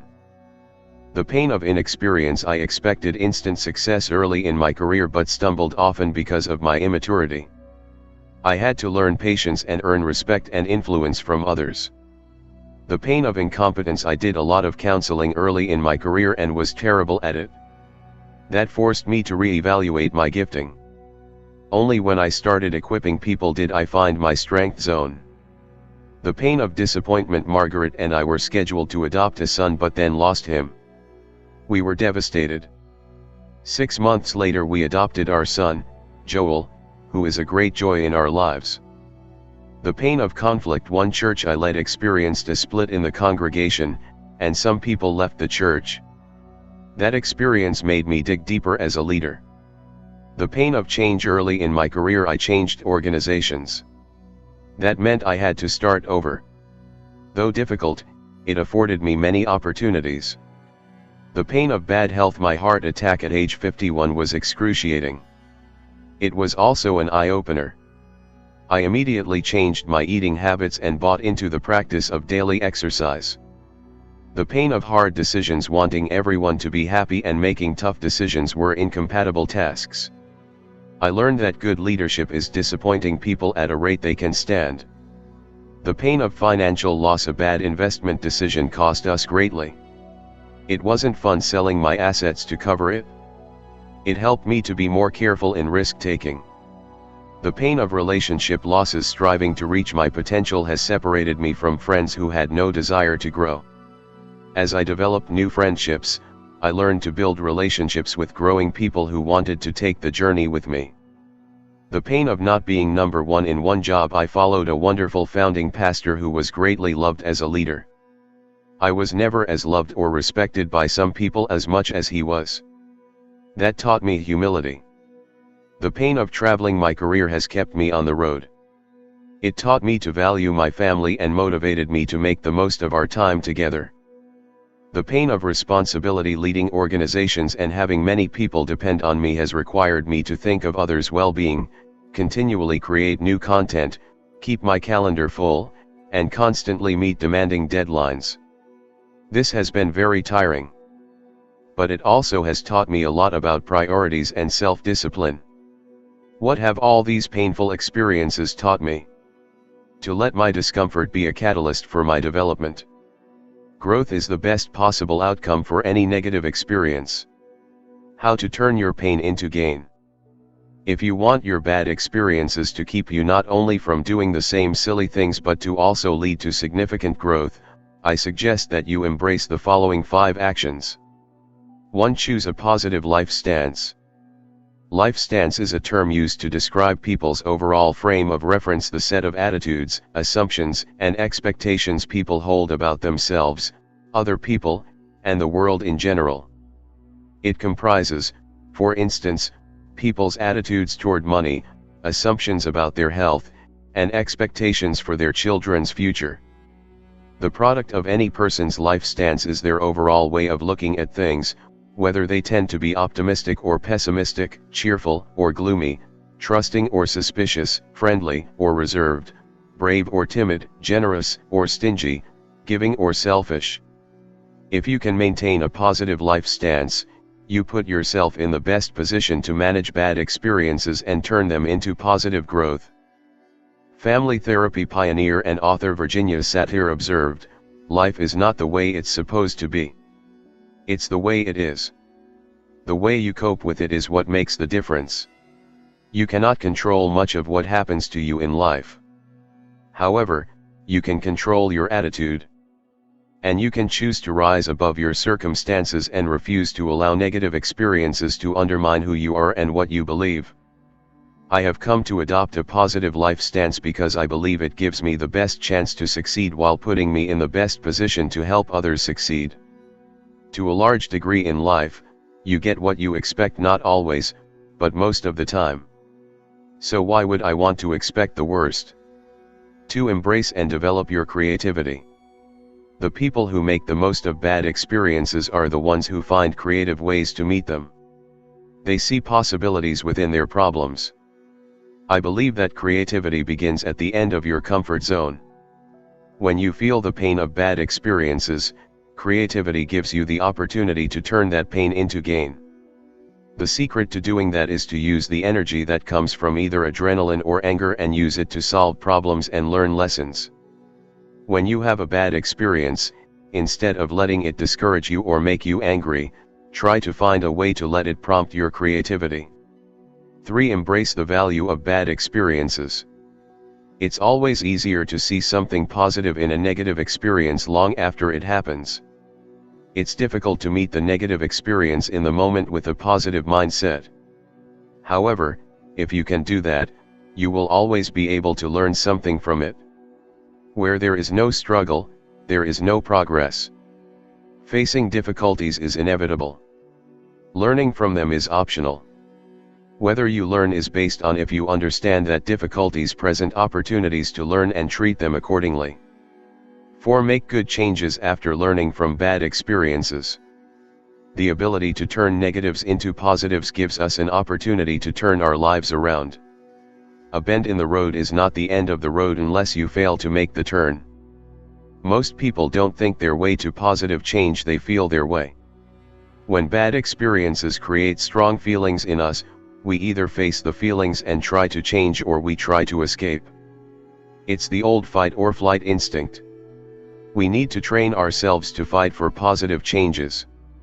How do we do that? By remembering that our choices will lead to either the pain of self-discipline or the pain of regret. I'd rather live with the pain of self-discipline and reap the positive rewards than live with the pain of regret, which can create a deep and continual ache within us. The next time you find yourself in the midst of a bad experience, remind yourself that you are on the cusp of an opportunity to change and grow. Whether you do will depend on how you react to your experience, and the changes you make as a result. Allow your emotions to be the catalyst for change, think through how to change to make sure you are making good choices, and then take action. 5. Take responsibility for your life. Earlier I said that you need to recognize that your circumstances don't define you. They are outside of you and need not negatively impact your values and standards. At the same time, you must take responsibility for your life and the choices you make. It is nearly impossible to grow in any significant way when you don't take responsibility for yourself and your life. No matter what you have gone through in your life or what you are currently going through, you have the opportunity to grow from it. It's sometimes very difficult to see the opportunity in the midst of the pain, but it is there. You must be willing to not only look for it, but pursue it. How to turn negatives into positives. 1. Assess your attitude toward negative experiences up to this point in your life. Based on your personal history, which of the following statements best describes how you have approached failure, tragedy, problems, and challenges that have caused you pain? I do anything and everything possible to avoid pain at all costs. I know pain is inevitable, but I try to ignore it or block it out. I know everyone experiences pain, so I just endure it when it comes. I don't like pain, but I try to remain positive despite it. I process the emotion of painful experiences quickly and try to find a lesson in them. I process pain, find the lesson, and make changes proactively as a result. Your goal should be to progress from wherever you are currently on the above scale to the place where you make positive changes in the wake of bad experiences. 2. In the past, have you used bad experiences as a springboard for using your creativity? If not, use a current difficulty to help you learn how to become more creative by doing the following. Define the problem. Understand your emotion. Articulate the lesson. Identify a desired change. Brainstorm numerous pathways. Receive others' input. Implement a course of action. Remember, if you always do what you've always done, you'll always get what you've always gotten. If you want to arrive at a new destination, you need to take a new path. 3. No insight, no matter how profound, has value to you unless it is attached to changes that you will make based on what you've learned. Personal development requires a bias toward action. Spend some time recalling the last 5 bad experiences you've had in your life. Write down each experience, along with what if anything you learned from it. Then evaluate whether you decided to make changes based on what you learned and rate yourself on how well you did at implementing those changes in your life. Once you've assessed each bad experience, give yourself a grade from A to F on how well you managed those experiences. If you haven't been an A or B student, you need to use the steps listed above to become better at the process. Thank you for listening. We hope you are being blessed by the book. To enjoy more audiovisual reading audiobooks like this, and to support this channel, please endeavor to subscribe to the channel, if you are yet to do so, by clicking the red subscribe button, to turn it to a black subscribe button.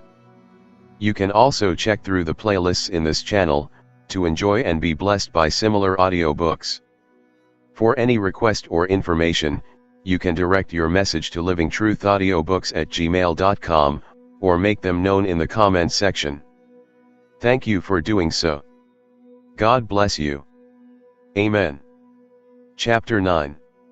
Grow from the inside out. Character growth determines the height of your personal growth. It comes as little surprise that people want to work with people of good character. No one likes to work with unreliable people. But before you or I work with any other person or follow any other leader, whom do we have to rely on every day? Ourselves. That's why character is so important.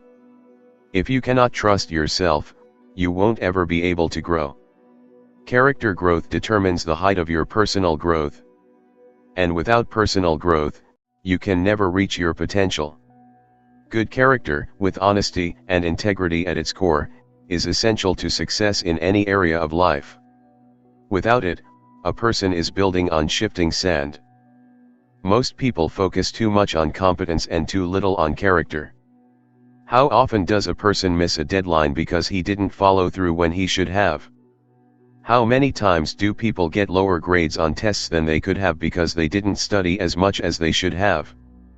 How frequently do people fail to grow not because they didn't have time to read helpful books but because they chose to spend their time and money on something else that was less worthwhile? All of those shortcomings are the result of character, not capacity. Character growth determines the height of your personal growth. That's why you need to grow from the inside out. Rungs on my character ladder. Climbing the ladder of character is something that I have always had to do intentionally. It doesn't just happen for me. It probably doesn't just happen for you either. It's taken me decades to develop the right mindset and learn what rungs need to be in place in order for me to improve. Here are the ones on my character ladder that have empowered me to climb higher. Perhaps they will also help you to climb. 1. I will focus on being better on the inside than on the outside. Character matters. I believe it is a normal human desire to be concerned about how we look on the outside. There's nothing wrong with that. What can get us in trouble is worrying more about how we look on the outside than about how we really are on the inside. Our reputation comes from what others believe about our outside. Our character represents who we are on the inside. And the good news is that if you focus on being better on the inside than on the outside, over time you will also become better on the outside. Why do I say that? The inside influences the outside. What we believe really matters. We reap what we sow. What we do or neglect to do in the privacy of our daily lives impacts who we are. If you neglect your heart, mind, and soul, it changes who you are on the outside as well as on the inside. Inside victories precede outside ones. If you do the things you need to do when you need to do them, then someday you can do the things you want to do when you want to do them. In other words, before you can do, you must be. I have often observed people who seemed to be doing all the right things on the outside, yet they were not experiencing success. When that happens, I usually conclude that something is wrong on the inside and needs to be changed. The right motions outwardly with wrong motives inwardly will not bring lasting progress. Right outward talking with wrong inward thinking will not bring lasting success. Expressions of care on the outside with a heart of hatred or contempt on the inside will not bring lasting peace. Continual growth and lasting success are the result of aligning the inside and the outside of our lives. And getting the inside right must come first with solid character traits that provide the foundation for growth. Our inside development is totally within our control. We often cannot determine what happens to us, but we can always determine what happens within us. When we fail to make the right character choices within us, we give away ownership of ourselves. We belong to others to whatever gains control of us.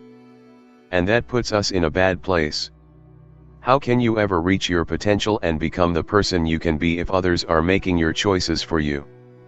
The rungs on my character ladder have come as the result of hard-fought personal choices. They were not easily made and they are not easily managed. Every day there is a battle from the outside for me to compromise or surrender them. Regretfully, there have been times when I have. But whenever that's happened, I have diligently gone after them to return them to their respectful place, inside of me. 2. I will follow the golden rule. People matter.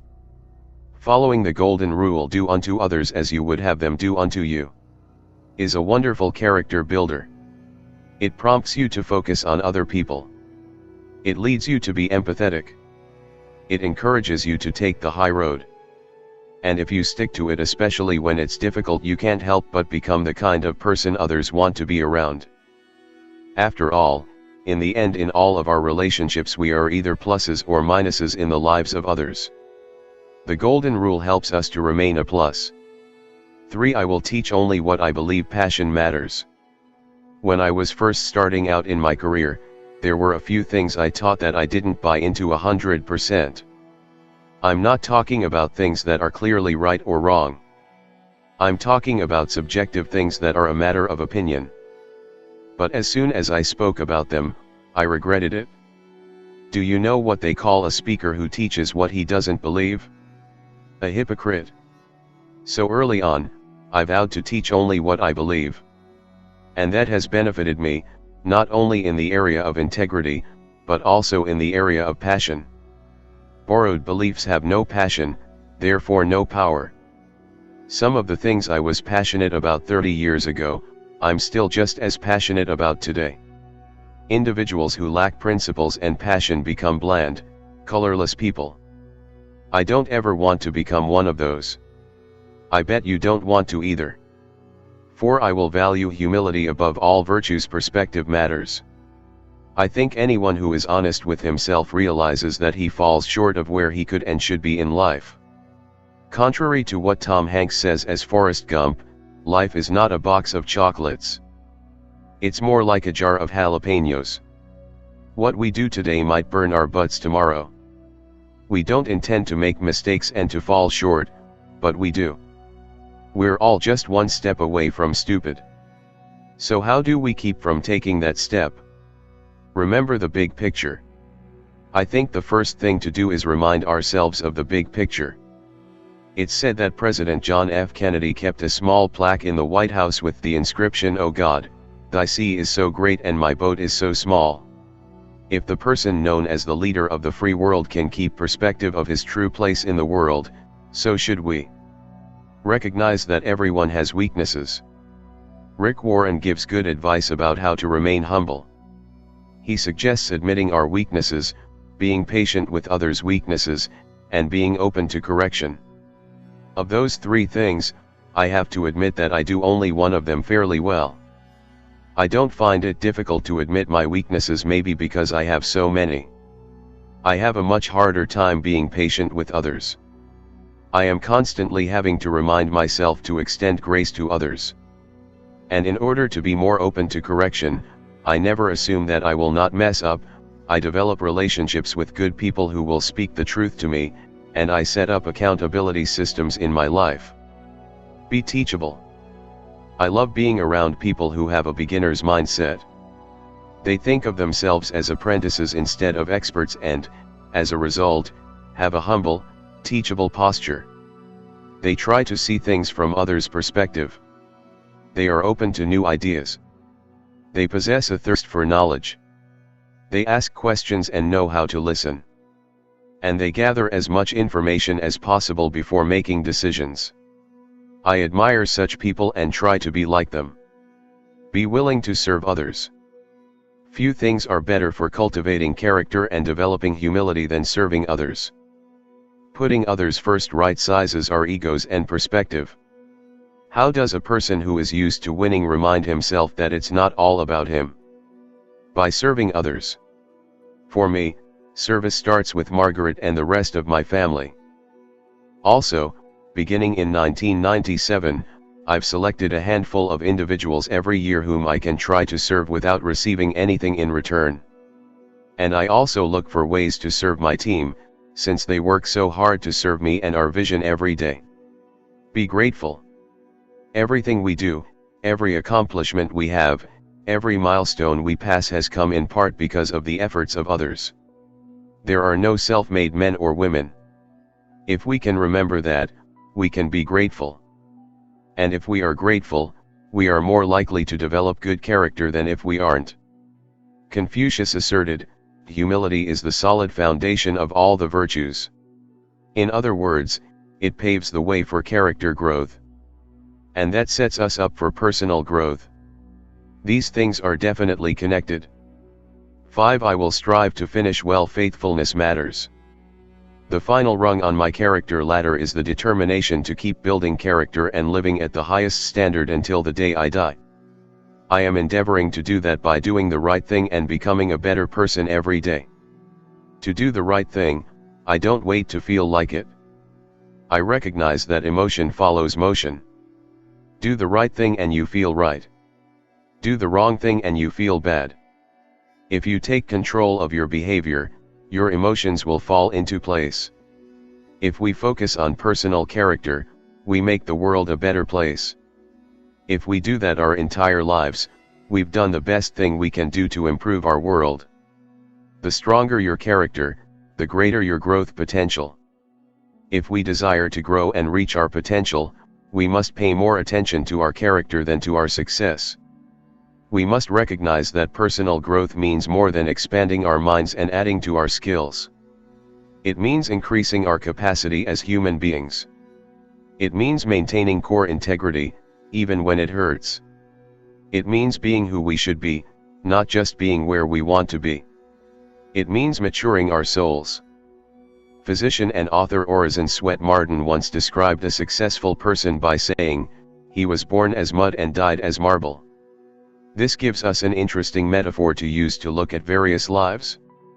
Some people are born mud and remain mud. Sadly, some are born marble and die mud, some are born mud, dream of marble, but remain mud. But many persons of high character have been born as mud and died as marble. Isn't that a wonderful thought? I hope that can be said of me at the end of my life, and I hope the same for you. How to grow from the inside out. 1. Assess where you have put most of your focus up until this point in your life. Has it been improving on the inside or on the outside? Here are some of the ways you can do that. Compare how much you spent in the last 12 months on clothing, jewelry, accessories, and so on, versus how much you spent on books, conferences, and that sort of thing. Compare how much time you spent in the last month on personal and spiritual growth versus activities related to appearance. If you exercise regularly, examine what benefits you are striving for. Do they relate to inner health or outer appearance? If your assessment reveals more of an outward focus than an inward one, then determine how to shift your focus by adding time, money, and attention to the things that will make you grow even if they do not show. 2. Plan to spend time in the coming months to regularly serve others.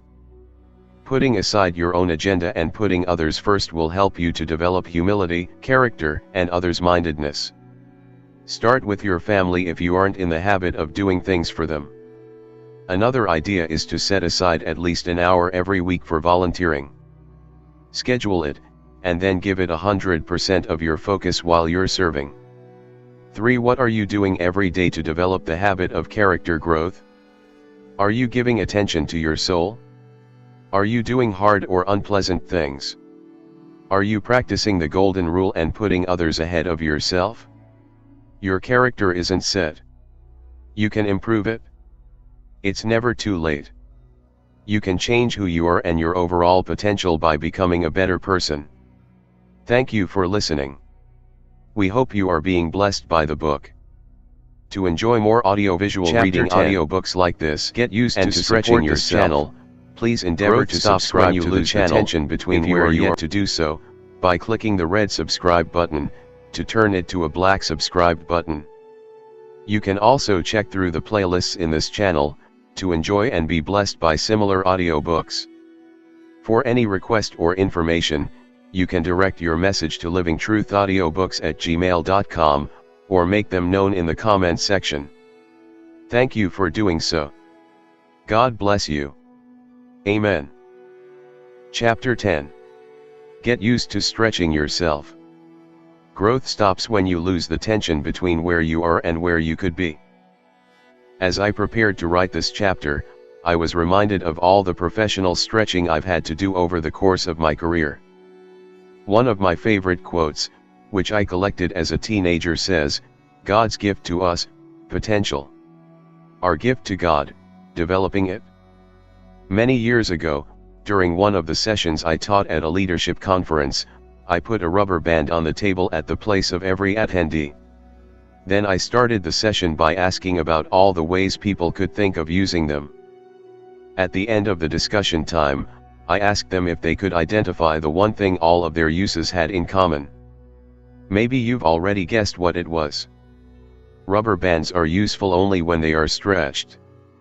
That can also be said of us. We have the greatest value when we are stretched.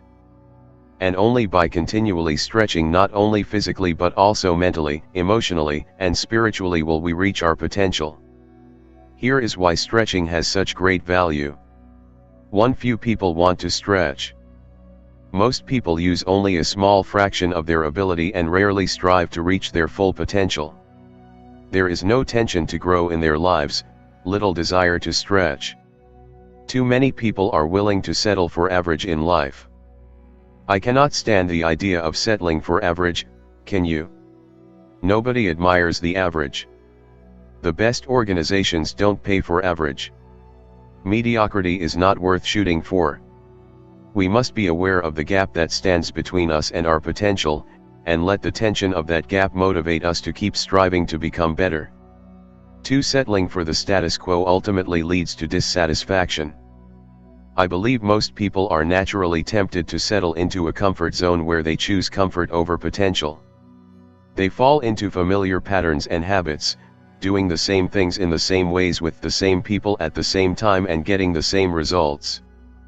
It's true that being in your comfort zone may feel good, but it leads to mediocrity and, therefore, dissatisfaction.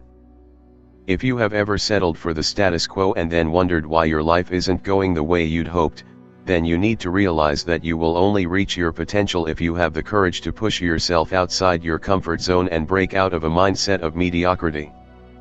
You must be willing to leave behind what feels familiar, safe, and secure. You must give up excuses and push forward. You must be willing to face the tension that comes from stretching toward your potential. 3. Stretching always starts from the inside out. Most people have a dream. For some, it's on the tip of their tongue, and for others, it's buried deep in their hearts, but everyone has one. However, not very many people are pursuing it. What is stopping them? For that matter, what is stopping you? Most Americans want to lose weight, but they don't make the effort to do so. I run across people all the time who tell me that they want to write a book, but when I ask, "Have you started writing?" the answer is almost always no. Instead of wishing, wanting, and waiting, people need to search inside themselves for reasons to start.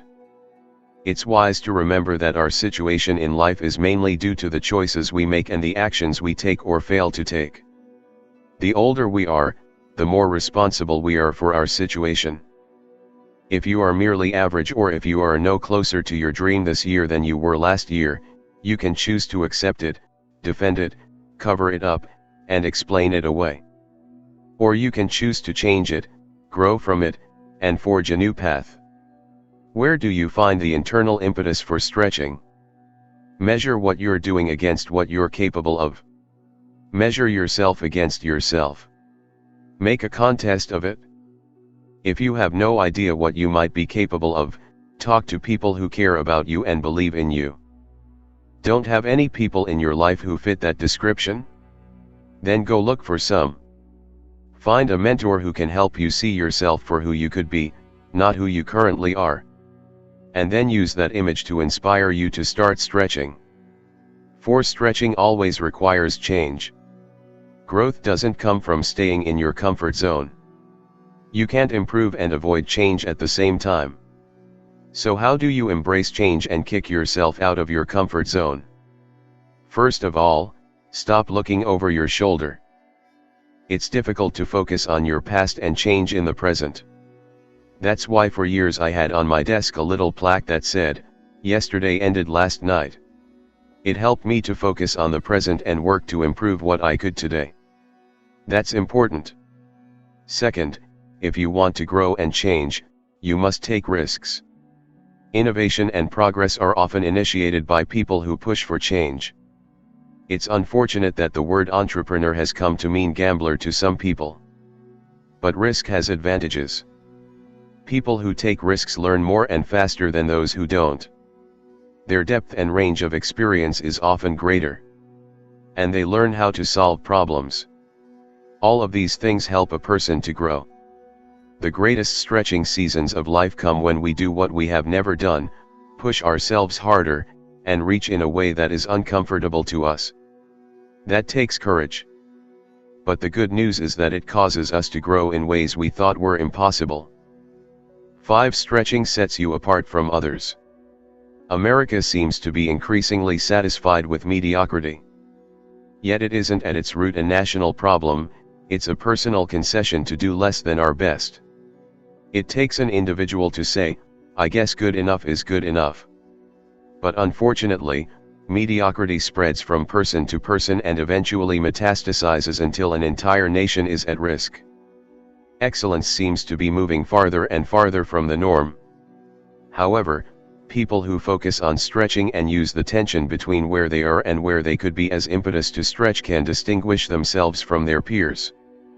Improving yourself is the best way to help your team, your community, and your family.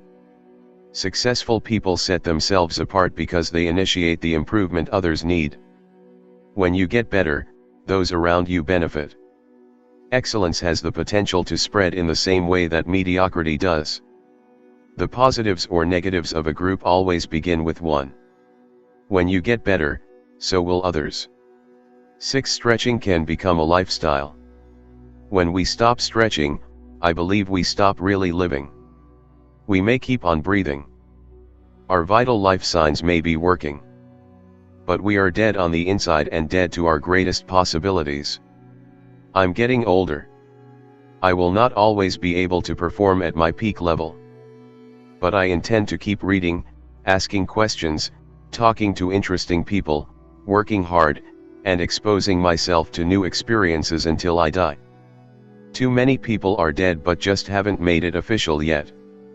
I'm going to keep on stretching until I'm all stretched out. And it doesn't matter whether I see success today or not. Why? Because, sadly, many people stop growing after they have tasted success.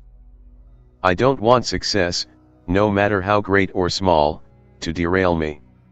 7. Stretching gives you a shot at significance. Indian statesman Mahatma Gandhi stated, "The difference between what we do and what we are capable of doing would suffice to solve most of the world's problems." That difference is the gap between good and great.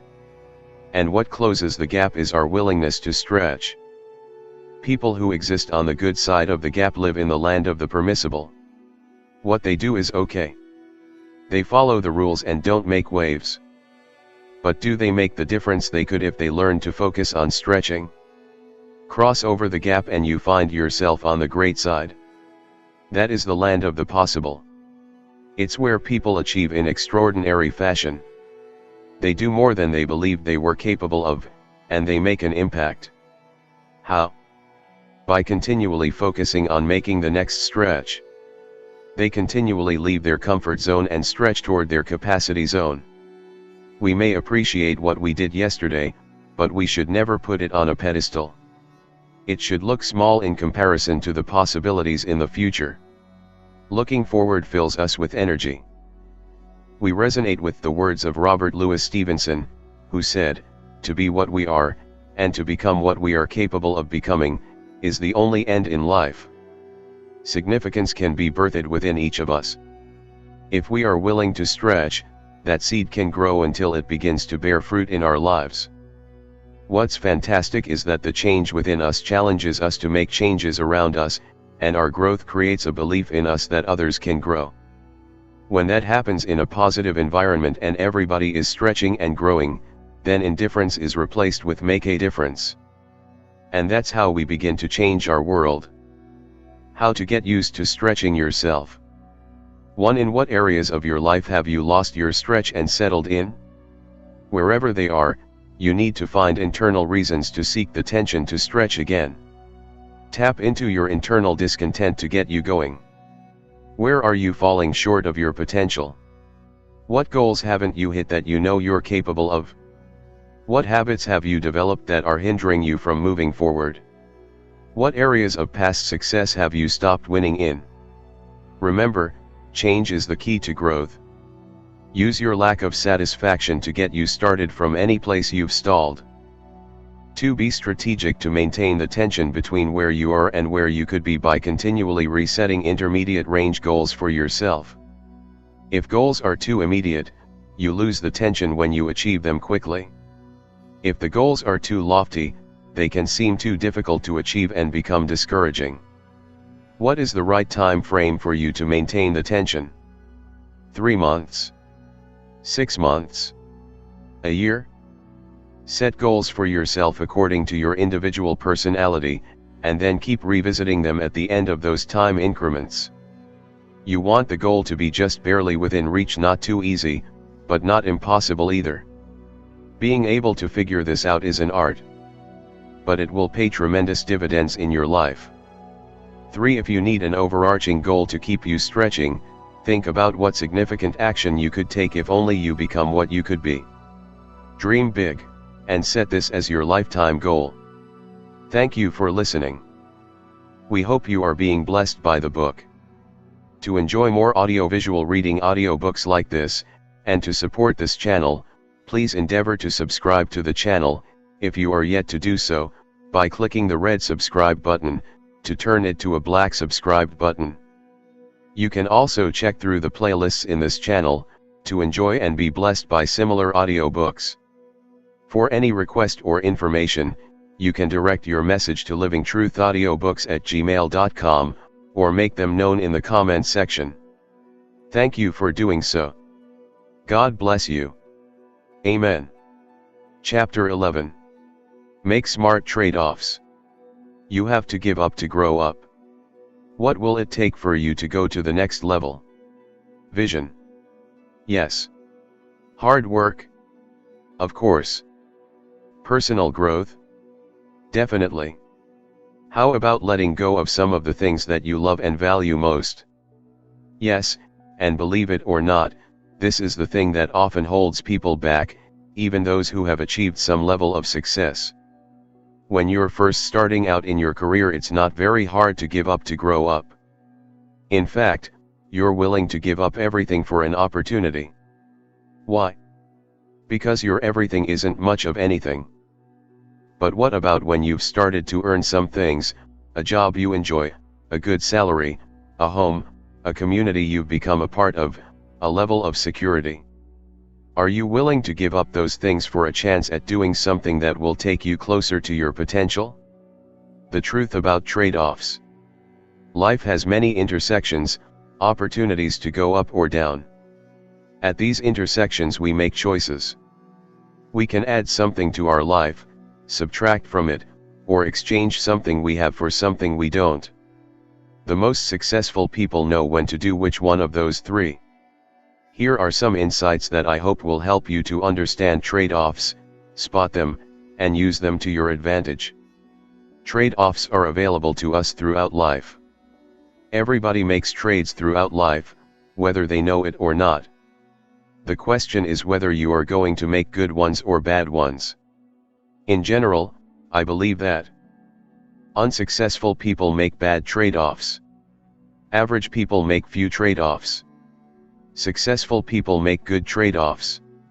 You have to be willing to keep making significant trade-offs if you want to keep growing and striving to reach your potential.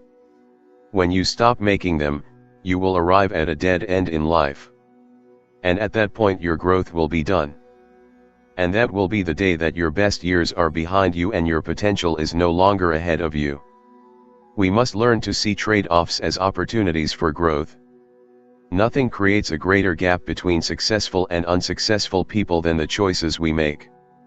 Too often, people make life more difficult for themselves because they make bad choices at the intersections of their life, or they decline to make choices because of fear. But it's important to remember that while we don't always get what we want, we always get what we choose. Whenever I face an opportunity for a trade-off, I ask myself two questions. What are the pluses and minuses of this trade-off? Anytime you react to one of life's crossroads according to fear rather than looking at its merits, you close yourself off from a potential opportunity.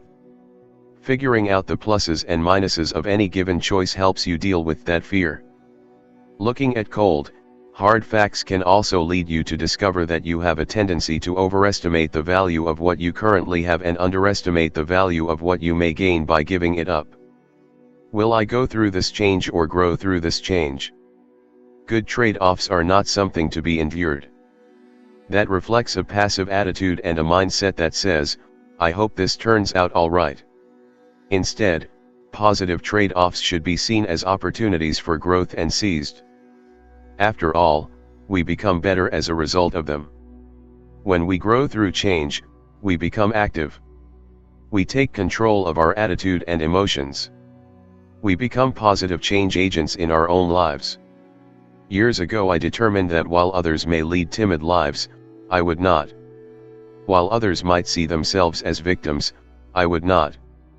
While others leave their future in someone else's hands, I will not. While others simply go through life, I will grow through it.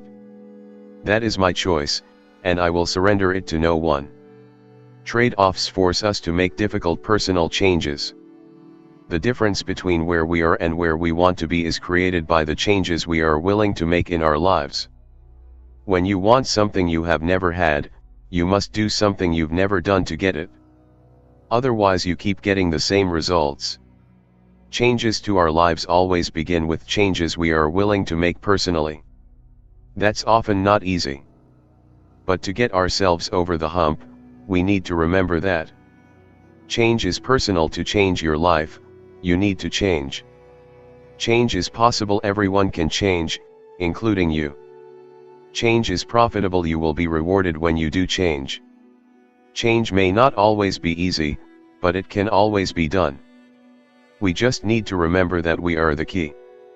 The loss of a trade-off is usually felt long before the gain. Sometimes we want a change, but we don't want to wait for the result. And often we become acutely aware of what we have lost in the trade because we feel that immediately, while we often don't reap the benefit of the trade until days, weeks, months, years, or even decades later. These in-between periods of transition can be a real challenge. We want the outcome, but we have to face the end of something we like and face the uncertainty between that ending and the hope for a new beginning. The change feels like a loss. Some people deal with uncertainty fairly well, others don't. Some recover from the psychological stress of change fairly quickly and process through it successfully, others don't. How well you do will depend partly on personality and partly on attitude. You can't change your personality, but you can choose to have a positive attitude and focus on the upcoming benefits of the trade-off. Most trade-offs can be made at any time. There are many trade-offs in life that can be made at any time. For example, we can give up bad habits to acquire good ones anytime we have the willpower to make the decision. Getting an appropriate amount of sleep, trading inactivity for exercise, and developing better eating habits to improve our health are all matters of choice, not opportunity. Obviously, the sooner we make such decisions the better, but most of the time they are not time-driven. After they make a bad trade-off, people often panic, feeling that they have blown it and can never recover. But seldom is that true. Most of the time, we can make choices that will help us to come back. So when it comes to choices, never say never. Never is a long, undependable thing, and life is too full of rich possibilities to have that kind of restriction placed on it. A few trade-offs come only once. The cycle of change gives us windows of opportunity in which to make decisions. Sometimes that cycle only goes around once. Miss it and the opportunity is gone. The higher you climb, the tougher the trade-offs. As you climb and accumulate some of the good things of life, the trade-offs demand a higher price. When we're at the bottom, we make trade-offs because of desperation. We are highly motivated to change. As we climb, we change because of inspiration. At this higher level we don't have to anymore. We get comfortable. As a result, we don't make the trade-offs. One of the dangers of success is that it can make a person unteachable. Many people are tempted to use their success as permission to discontinue their growth. They become convinced that they know enough to succeed and they begin to coast. You can't argue with success, they say. But they're wrong, because the skills that got you here are probably not the skills that will get you there. If you want to keep growing and learning, you need to keep making trades. And they will cost you. In the end, when we make trades we are trading one part of ourselves for another part. You give part of your life to receive something back. That may not be easy, but it's essential. Trade-offs never leave us the same. We all have the power of choice, but every time we make a choice, our choice has power over us. It changes us. Even the bad choices can ultimately help us to change for good, because they clarify our thinking and show us ourselves. Some trade-offs are never worth the price. I'm all for making trade-offs. I have come to see it as a way of life. But not everything in my life is on the trading block. I'm not willing to trade my marriage for my career. I'm not willing to trade my relationship with my children or grandchildren for fame or fortune. And I'm not willing to trade away my values for anything or anyone. These kinds of trade-offs only lead to regret. And they are difficult to recover from. I believe that most people who make these kinds of devastating trades don't realize they're making them until after it's too late. That's why I believe it's important to create systems and draw lines to keep ourselves safe. For example, I give Margaret veto power over my schedule to keep me from spending too much time working. I also avoid being alone with any women other than family members. And I spend time every day in prayer to keep my values front and center in my life. I highly recommend that you make choices and use systems to keep yourself grounded and on track. Trade-offs worth making. What kinds of trade-offs have you been making so far in your life? Have you thought about it? Have you developed guidelines to help you decide what to strive for and what to give up in return? Allow me to give you 5 trade-offs that I have thought through that may help you to develop your own guidelines. 1. I am willing to give up financial security today for potential tomorrow. Physician and writer George W. Crane said, "There is no future in any job. The future lies in the man who holds the job."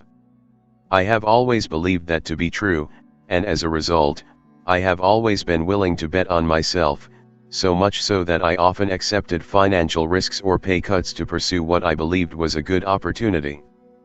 2. I am willing to give up immediate gratification for personal growth. When it comes to growth and success, immediate gratification is almost always the enemy of growth. We can choose to please ourselves and plateau, or we can delay our gratification and grow. It's our choice. 3. I am willing to give up the fast life for the good life. We live in a culture that idolizes movie and music stars, drools over opulent mansions, idealizes travel, and plays the lottery in hopes of someday getting the chance to live the fast life it so admires and emulates. But most of that is an illusion. It's like the airbrushed image of a model on the front of a magazine. It's not real. That's just one of the reasons I choose to forego the fast life in favor of the good life. If you do the right work with purpose in the right place with people you love, you will be living the good life. 4. I am willing to give up security for significance. I know many people whose goal in life is security, emotional security, physical security, and financial security. But I don't think it's wise to measure progress according to security. I think it's wiser to measure it by significance. And that requires growth. You'll never get anywhere interesting by always doing the safe thing. Every trade-off is a challenge to become what we really are. Managed correctly, trade-offs can create opportunities to help others become who they really are. That is significance. 5. I am willing to give up addition for multiplication. I started my career as an achiever. My attitude in the beginning was, what can I do for others? But that is addition. Once I began to learn leadership, my question changed to, what can I do with others? That's multiplication. If you do not already consider yourself a leader, I want to encourage you to explore developing your leadership potential. However, if you believe that you don't have it in you to lead others, then consider becoming a mentor. Your investment in others will have a multiplying effect, and you won't regret the time you give. Most people try to take too many things with them as they journey through life. They want to keep adding without giving anything up. It doesn't work. You can't do everything, there is only so much time in a day. At some point, you reach your limit. Besides, we need to always remember that if nothing changes, nothing changes. How to make smart trade-offs. 1. Write your own personal list of trade-off principles. Start by using the list in the chapter to spark ideas. I am willing to give up financial security today for potential tomorrow. I am willing to give up immediate gratification for personal growth. I am willing to give up the fast life for the good life. I am willing to give up security for significance. I am willing to give up addition for multiplication. Think about worthwhile trade-offs you have made in the past that you believe will continue to be good ideas for the future. Also consider what might be needed for you to reach your potential along with what you might need to give up to fulfill it. 2. It's just as important for you to know what you are not willing to give up as it is to identify what you are willing to give up. Think through the things that are non-negotiable in your life and list them. Then for each, identify its greatest potential threat and what safety measures you need to put into place to protect it. 3. What trade do you need to make right now that you have been unwilling to make? Most people settle in and learn to live with a limitation or barrier that can be removed by making a trade. What is that next thing you need to trade for? And what must you give up to get it? Thank you for listening. We hope you are being blessed by the book. To enjoy more audiovisual reading audiobooks like this, and to support this channel, please endeavor to subscribe to the channel, if you are yet to do so, by clicking the red subscribe button, to turn it to a black subscribed button. You can also check through the playlists in this channel, to enjoy and be blessed by similar audiobooks. For any request or information, you can direct your message to livingtruthaudiobooks@gmail.com, or make them known in the comment section. Thank you for doing so. God bless you. Amen. Chapter 12. Learn to ask more questions. Growth is stimulated by asking why.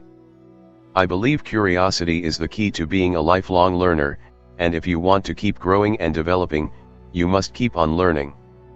Curious people possess a thirst for knowledge. They are interested in life, people, ideas, experiences, and events, and they live in a constant state of wanting to learn more. They continually ask why. Curiosity is the primary catalyst for self-motivated learning. People who remain curious don't need to be encouraged to ask questions or explore. They just do it all the time. And they keep doing it. They know that the trail to discovery is just as exciting as the discoveries themselves, because there are wonderful things to be learned along the way. How to cultivate curiosity. I often wonder why more people aren't curious. So many people seem to be indifferent. Why don't they ask why? Are some people simply born without the desire to learn? Are some people just mentally lazy? Or does life become so routine for some people that they don't mind living in a rut, doing the same things day in and day out? Can such people wake up their minds and become more curious so growth becomes more natural to them? I believe so, which is why I recommend the following 10 suggestions for cultivating curiosity. 1. Believe you can be curious. Many people fill their minds with limiting beliefs. Their lack of personal confidence or self-esteem causes them to create barriers for themselves and put limitations on how and what they think. The result? They fail to reach their potential not because they lack capacity but because they are unwilling to expand their beliefs and break new ground. We cannot perform outwardly in a way that is inconsistent with how we think inwardly. You cannot be what you believe you aren't. But here's the good news, you can change your thinking and as a result, your life. Give yourself permission to be curious. The single greatest difference between curious, growing people and those who aren't is the belief that they can learn, grow, and change. As I explained in the chapter on becoming an intentional learner, you must go after growth. Knowledge, understanding, and wisdom will not seek you out. You must go out and acquire it. The best way to do that is to remain curious. 2. Have a beginner's mindset. The way you approach life and learning has nothing to do with your age. It has everything to do with your attitude. Having a beginner's mindset means wondering why and asking a lot of questions until you get answers. It also means being open and vulnerable. If your attitude is like that of a beginner, you have no image to uphold and your desire to learn more is stronger than the desire to look good. You aren't as influenced by preset rules or so-called acceptable thinking. People with a beginner's mindset approach life the way that a child does, with curiosity.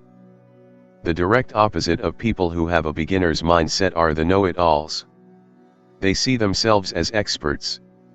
They have a lot of knowledge, education, and experience, so instead of asking why and starting to listen, they start talking and give answers. Anytime a person is answering more than asking, you can be sure they've slowed down in their growth and have lost the fire for personal growth. 3. Make why your favorite word. Albert Einstein said, "The important thing is not to stop questioning." Curiosity has its own reason for existing. One cannot help but be in awe when he contemplates the mysteries of eternity, of life, of the marvelous structure of reality. It is enough if one tries merely to comprehend a little of this mystery every day. Never lose a holy curiosity. The secret to maintaining that holy curiosity is to always keep asking why. Most of the time, focused questions begin with the word why. That word can really help you to clarify an issue. And it's important how you ask the question. People with a victim's mindset ask, "Why me?" Not because they want to know, but because they feel sorry for themselves.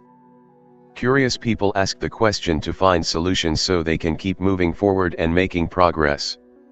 Ask why. Explore. Evaluate what you discover. Repeat. That's a pretty good formula for growth. Never forget, anyone who knows all the answers is not asking the right questions. 4. Spend time with other curious people. When you think of curiosity, growth, and learning, do you think of formal education? I think in the early grades curiosity is encouraged, but after that, it's not. Most formal education steers people toward answers rather than questions. If you went to college, How many times did you hear a professor ask students to hold their questions until later so he could get through his notes or complete the syllabus? The emphasis is often on information over inquiry. Do you find an attitude of openness and inquiry in the corporate world instead? Usually not. Most corporations don't try to stimulate curiosity either. So what must you do to cultivate curiosity and stimulate growth? You must seek out other curious people.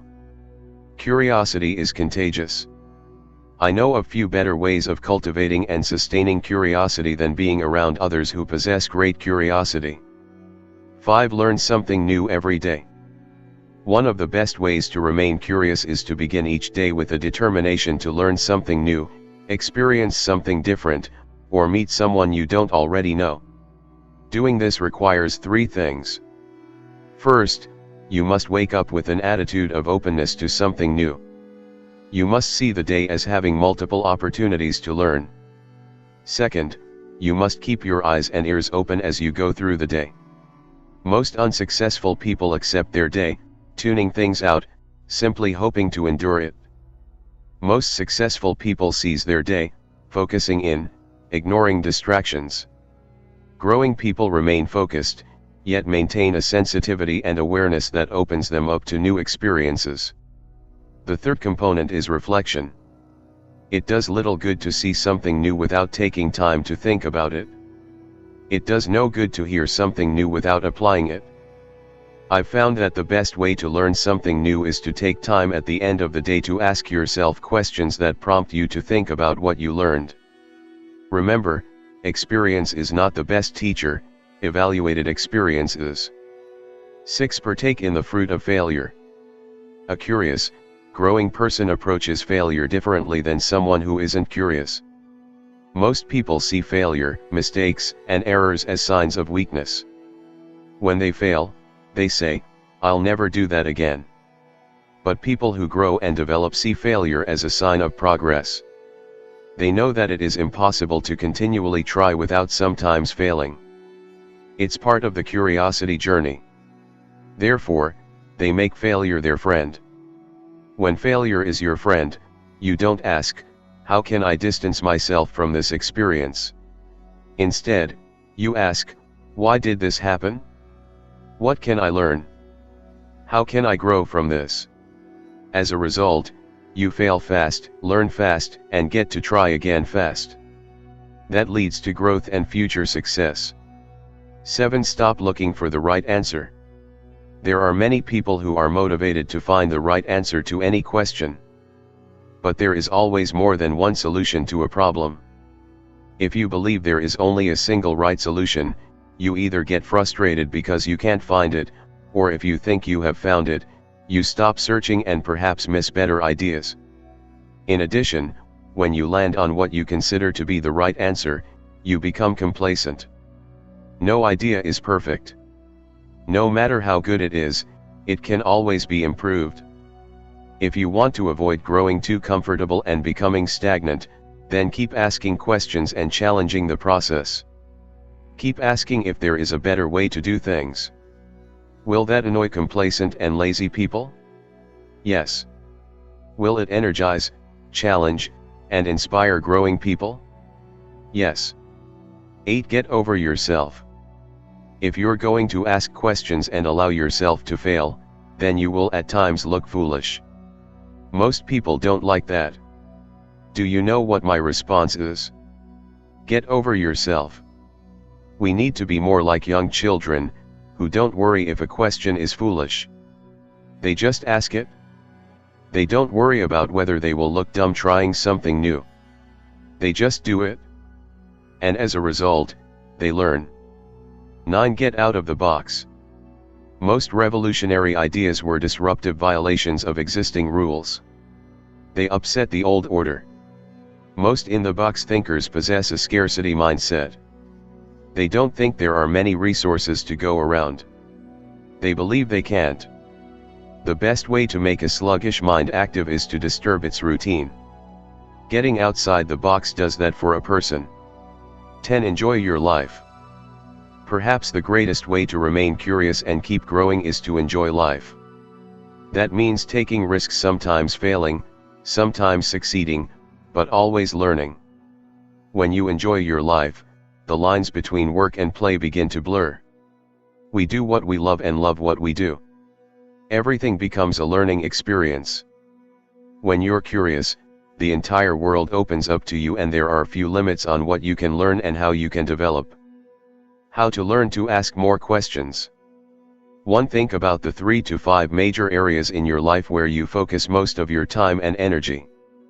How do you see yourself in each of those areas?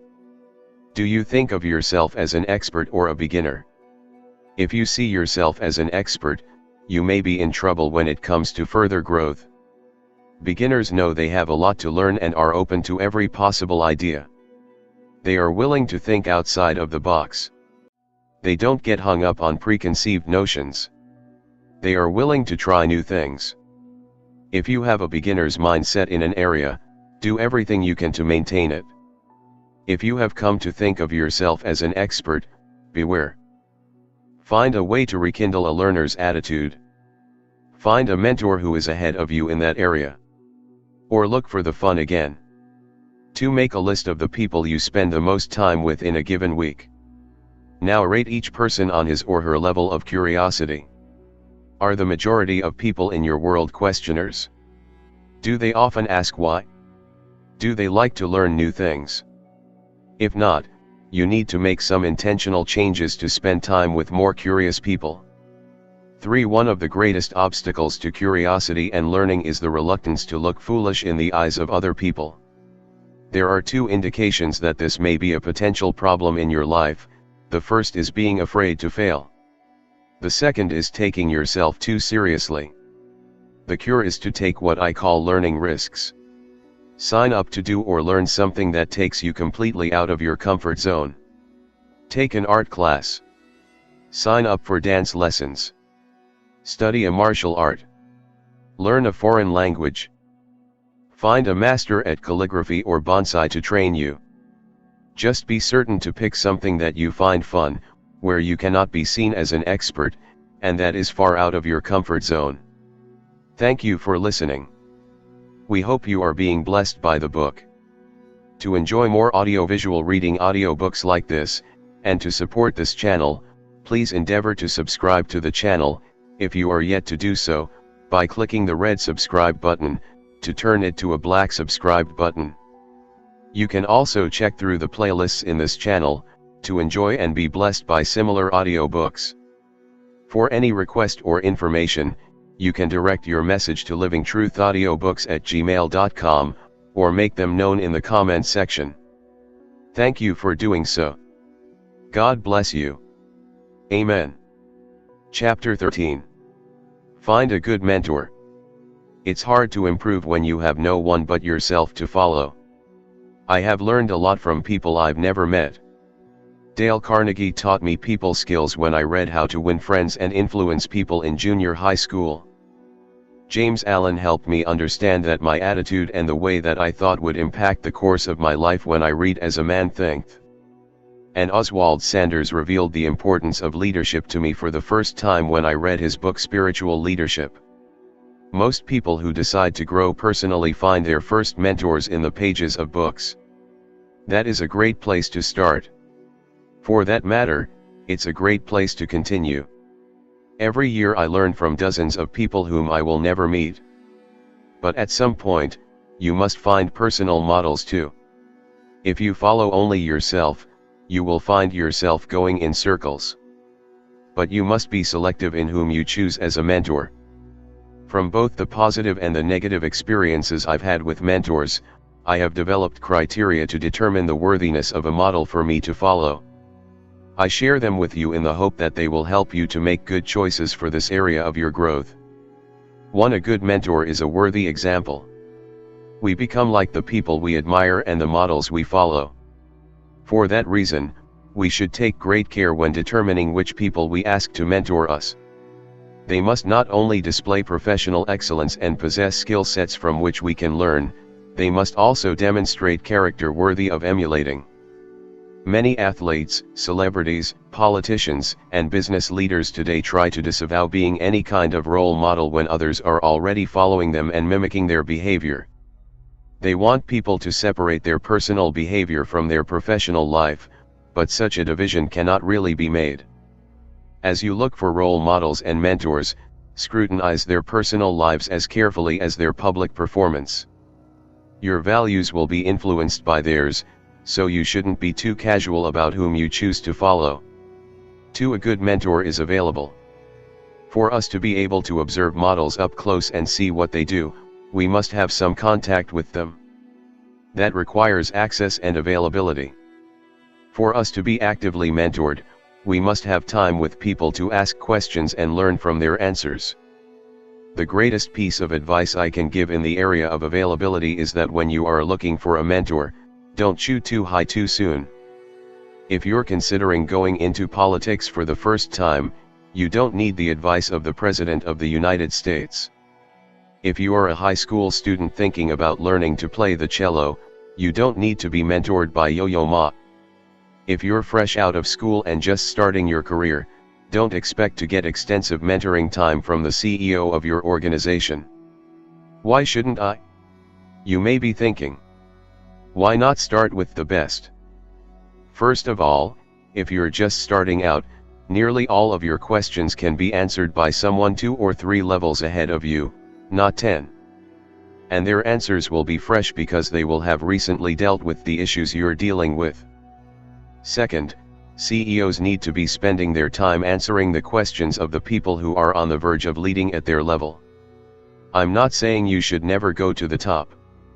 I'm saying spend the majority of your time being mentored by people who are available, willing, and suited for the stage of your career. And as you progress in your development, find new mentors for your new level of growth. 3. A good mentor has proven experience. The farther you go in the pursuit of your potential, the more new ground you will have to break. How do you figure out how to proceed? Benefit from others' experience. As the Chinese proverb says, to know the road ahead, ask those coming back. I don't know of a successful person who hasn't learned from more experienced people. Sometimes they follow in their footsteps. Other times they use their advice to help them break new ground. 4. A good mentor possesses wisdom. The understanding, experience, and knowledge of mentors with wisdom help us to solve problems that we would have a hard time handling on our own. Wise people often use just a few words to help us learn and develop. They open our eyes to worlds we might not have otherwise seen without their help. They help us navigate difficult situations. They help us to see opportunities we would otherwise miss. They make us wiser than our years and experience. 5. A good mentor provides friendship and support. The first question most followers ask of a mentor is, "Do you care for me?" The reason for this question is obvious. Who wants to be guided by a person who isn't interested in them? Selfish people will assist you only insofar as it advances their own agenda. Good mentors provide friendship and support, unselfishly working to help you reach your potential. If the person who offers to mentor you doesn't really support you and offer you friendship, then the relationship will always fall short of your expectations. Knowledge without support is sterile. Advice without friendship feels cold. Candor without care is harsh. However, when you are being helped by someone who cares for you, it is emotionally satisfying.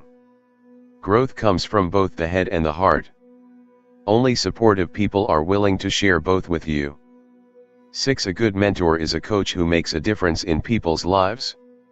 Coaches make a difference in others' lives. They help them grow. They improve their potential. They increase their productivity. They are essential to helping people effect positive change. In my opinion, good coaches share 5 common characteristics. They care for the people they coach. Observe their attitudes, behavior, and performance. Align them with their strengths for peak performance. Communicate and give feedback about their performance. Help them to improve their lives and performance. The process of growing with the help of a mentor usually follows this pattern: It begins with awareness. You realize that you need help and that following yourself is not a viable option for effective personal growth.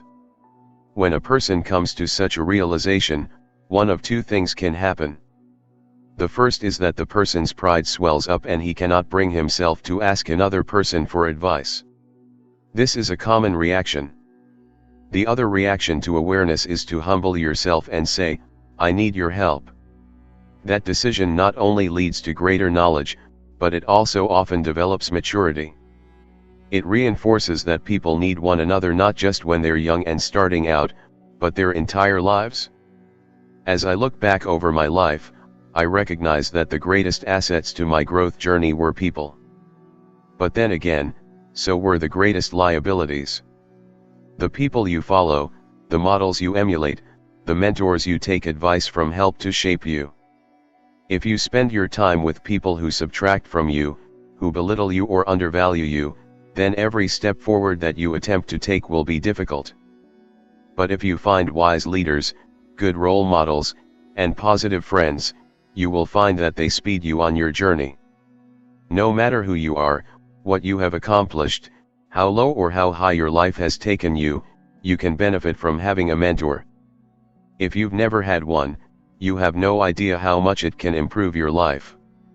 If you have had mentors, then you already know and you should start passing it on by becoming a mentor to others, because you know that it's hard to improve when you have no one but yourself to follow.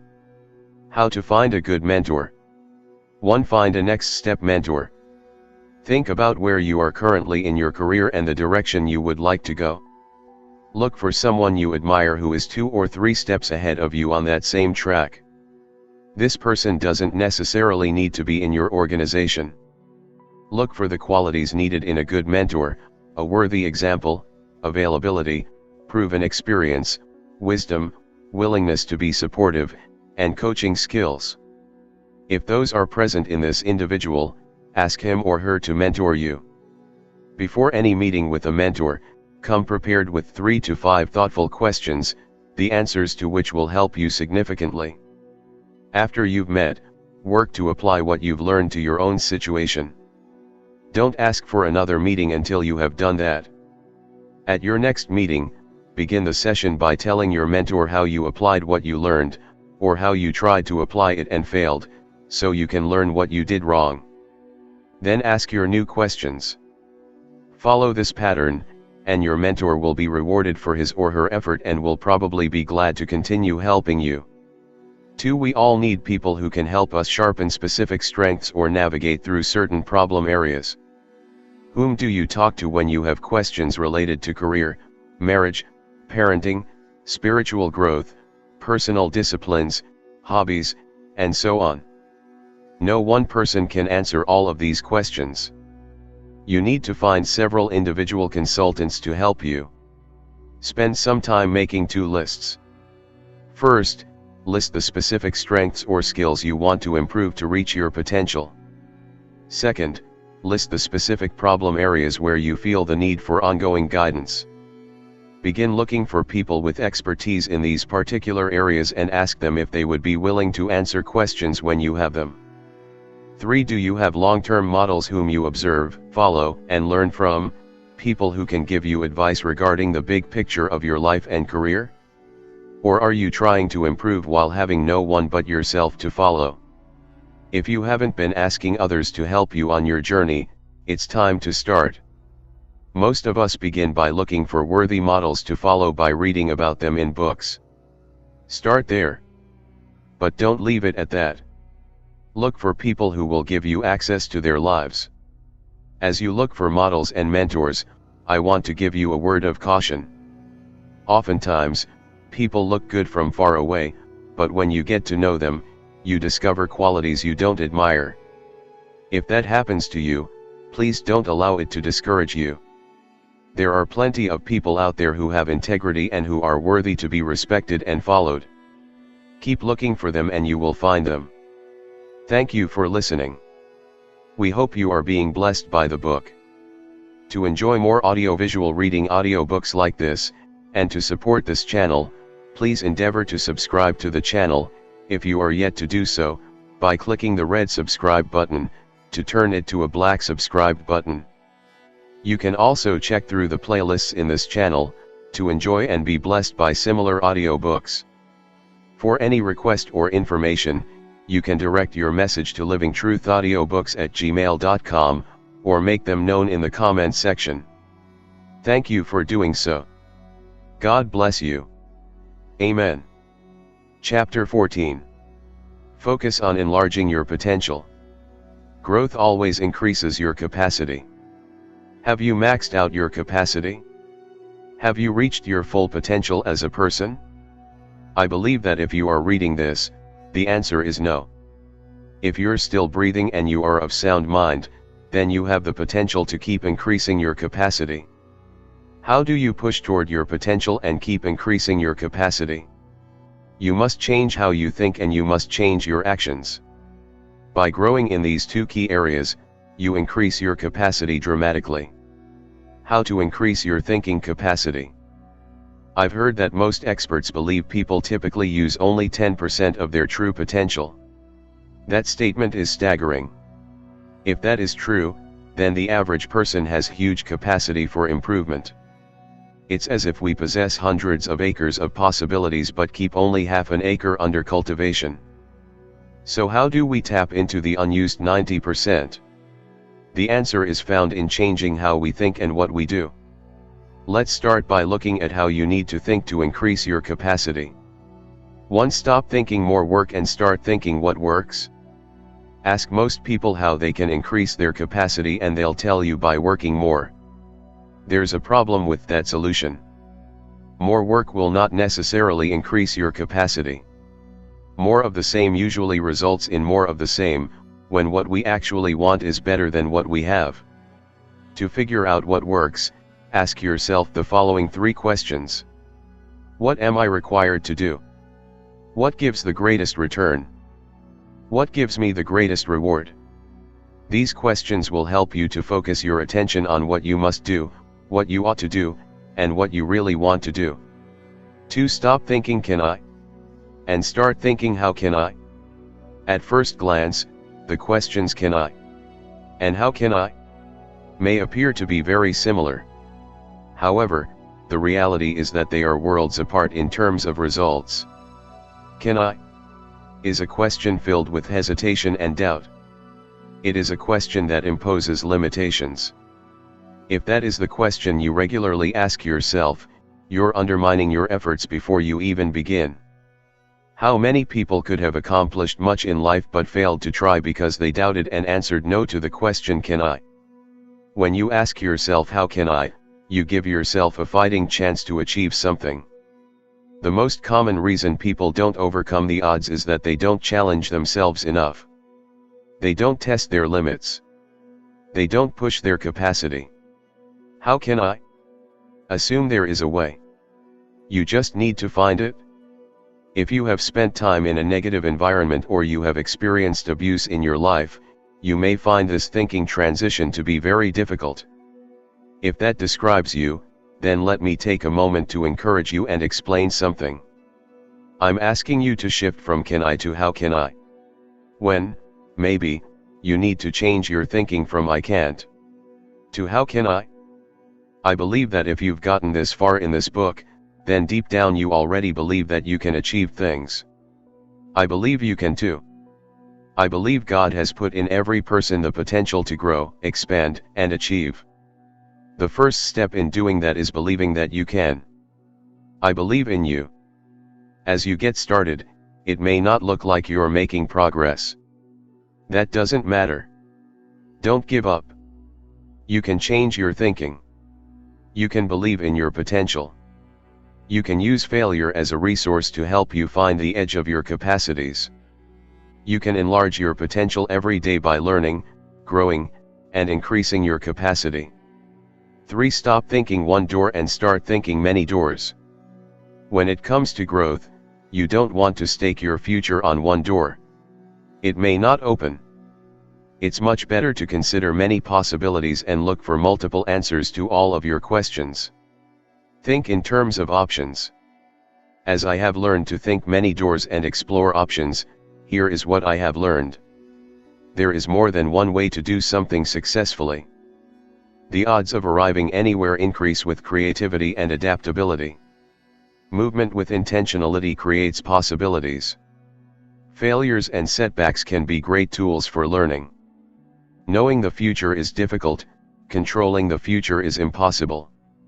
Knowing today is essential, controlling today is possible. Success is a result of continued action filled with continual adjustments. The greatest challenge you will ever face is that of expanding your mind. It's like crossing the great frontier. You must be willing to be a pioneer, to enter uncharted territory, to face the unknown, to conquer your own doubts and fears. But here's the good news. If you can change your thinking, you can change your life. How to increase your capacity for action? If you want to expand your potential and therefore your capacity, you must first change your thinking. However, if you change only your thinking and you neglect to change your actions, you will fall far short of your potential. To start expanding your capacity, take the following 3 steps. 1. Stop doing only those things you have done before and start doing those things you could and should do. The first step toward success is becoming good at what you know how to do. But the more that you do what you know, the more you discover additional worthy things you could do. When this occurs, you have a decision to make. Will you continue doing what you have always done, or will you make the leap and try new things?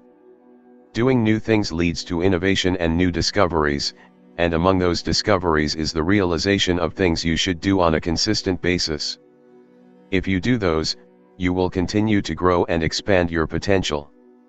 If you don't, you will plateau. The process of expanding one's potential is ongoing. It ebbs and flows. Opportunities come and go. The standards we must set for ourselves are constantly changing. What we could do changes as we develop. What we should do also evolves. We must leave behind some old things to take on new ones. It can be difficult work, but if we are willing, our lives are changed. 2. Stop doing what is expected and start doing more than is expected. We live in a culture that awards trophies to people for simply showing up, regardless of their contribution. Because of that, many people think they are doing well if they just do what is expected of them. I don't believe that helps people reach their potential or expand their capacity. To distinguish yourself, get noticed, and advance your career, you need to do and be more.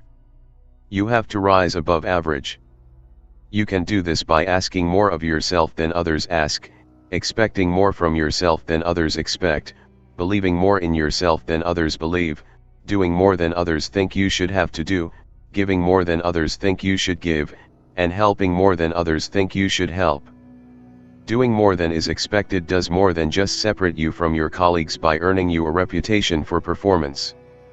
It also trains you to develop a habit for excellence. And that compounds over time. Continued excellence expands your capabilities and your potential.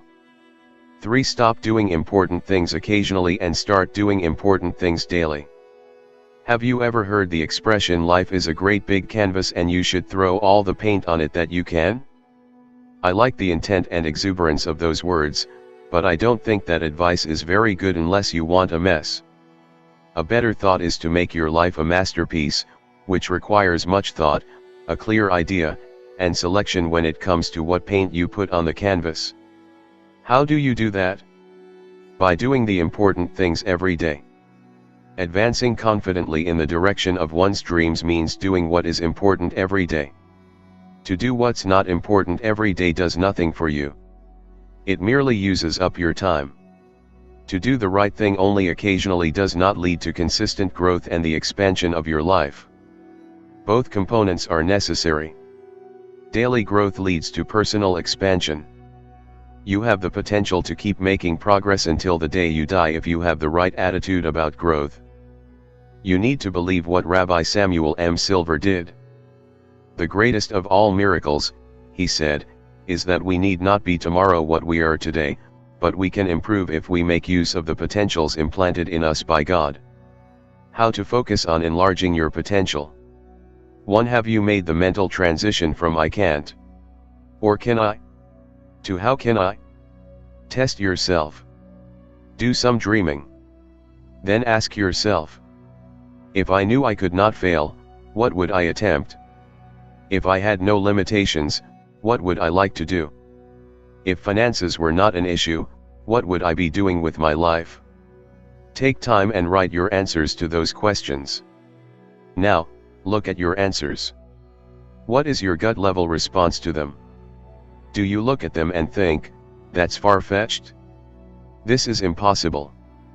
How outlandish? Or do you look at them and think, how can I do that? What must I do to make this happen? What will I have to trade to make this transition? If it's the latter, you are mentally ready to expand your capacity. If it's the former, you still have work to do. Spend some time figuring out what's stopping you from believing you can make the changes necessary to expand your life. 2. Give yourself an effectiveness audit so you can be sure you are thinking what works instead of more work. Go back through your calendar and to-do lists from the past 4 weeks. By the way, if you aren't using some kind of system to plan your days, that's the first step you need to take. Try to quantify the amount of time you spent on every action and activity during those 4 weeks. Then think about how much time you believe each activity should have taken, and give yourself an efficiency rating from A+ to F. Now sort all the activities into categories. Where do you see patterns? What's working? What isn't working? What are you doing too much of, either because you're not being efficient enough or because the activity is off purpose? What changes do you need to make? Use the criteria of required, return, or reward to help you make judgments on what needs to change. 3. Do you have a plan and system to make sure you are doing what's important daily? First, define what is essential to you on a daily basis. Once you've created your list, figure out how you will manage to follow through on each of those priorities every day so you stay on track and continue to expand your potential. Thank you for listening. We hope you are being blessed by the book. To enjoy more audiovisual reading audiobooks like this, and to support this channel, please endeavor to subscribe to the channel, if you are yet to do so, by clicking the red subscribe button, to turn it to a black subscribed button. You can also check through the playlists in this channel, to enjoy and be blessed by similar audiobooks. For any request or information, you can direct your message to livingtruthaudiobooks@gmail.com, or make them known in the comments section. Thank you for doing so. God bless you. Amen. Chapter 15. Help others reach their potential. Growing yourself enables you to grow others. It is my hope that this final chapter will inspire you to be all you can be so you can help others to be all they can be. You cannot give what you do not have. But if you have worked to learn or earn something, you have the ability to pass it on to others. If you keep growing and are determined to help others reach their potential, you will have much to give other people and make a positive impact on your world. Be a river, not a reservoir. How do you increase your chances of being able to help others and make a significant contribution in your lifetime? Think of yourself as a river instead of a reservoir. Most people who do make personal growth part of their lives do it to add value to themselves. They are like reservoirs that continually take in water but only to fill themselves up. In contrast, a river flows. Whatever water it receives, it gives away. That's the way we should be as we learn and grow. That requires an abundance mindset, a belief that we will keep receiving. But as long as you are dedicated to personal growth, you will never experience scarcity and will always have much to give. Making the right contribution choices. Giving of your time, expertise, and resources without expecting anything in return is an unselfish act that makes the world a better place. We need more givers. When you focus more on the wants and needs of others, more of your own wants and needs are met. In contrast, when you choose to hoard what you have, rather than give, you become the center of your own lonely universe and you become less content, not more. As a result, you repel both people and potential blessings. You can become a more generous and giving person, even if you already exhibit those qualities. However, to do that, you must be a growing and developing person. And you must be intentional in your efforts to add value to others. Here are some suggestions to help you cultivate an attitude of contribution. 1. Be grateful. People who aren't grateful are not givers. They rarely think about others, they think only of themselves. Their days consist of looking for others to help them, give to them, serve them. And whenever others don't fulfill those expectations, they wonder why. Their selfishness keeps them from sowing, and their ingratitude makes them wonder why they don't reap a harvest. How can you show gratitude? By daily pouring into others and passing on to them the things that will allow them to run far and achieve beyond what you have done. 2. Put people first. All the things of this world are temporary. People are what matter. Your career, hobbies, and other interests will die with you. People continue on. What you give to help others builds them up enough that they are able to give to others. It's a cycle that can continue on long after you're dead and gone. Treating others well not only benefits people, it also helps us navigate life better and puts us in a place where we can learn from others. The measure of success is not the number of people who serve you, but the number of people you serve. When people are number one in your life, adding value to them becomes natural. You do it as a matter of lifestyle. You add value to people because you value people and you believe that they have value. 3. Don't let stuff own you. No one should ever become a slave to his stuff. No one should make acquiring more just for the sake of having more of his life's work. If you want to be in charge of your heart, don't allow possessions to take charge of you. The question is, do you own your stuff or does your stuff own you? Contributors take the stuff they own and use it as an asset to make this world a better place to live. And they do this regardless of how much or how little they have. 4. Don't let people own you. When Margaret and I were newly married and I was starting my career, we had very few resources. Basically, we were scraping to get by. During that time, we became friends with a couple that was financially well off. Each Friday night, Jack and Helen would take us to a fine restaurant and buy our meal. It was the highlight of my week, since Margaret and I could not afford to eat there. Over a 2-year period we received many wonderful benefits of this friendship, and we were very grateful. After 3 years in that position, I got an offer to become the leader of a larger church. It was a tremendous opportunity with great advancement and potential. When I announced that I would be leaving to take it, Jack was not pleased. I'll never forget his words, "John, how can you leave after all that I have done for you?" It was at that moment that I realized Jack was starting to slowly own me. He was keeping score, and I had no idea. It was a wake-up call. That was the day I made a choice. I would always try to give more than I received in relationships. And I would never keep score.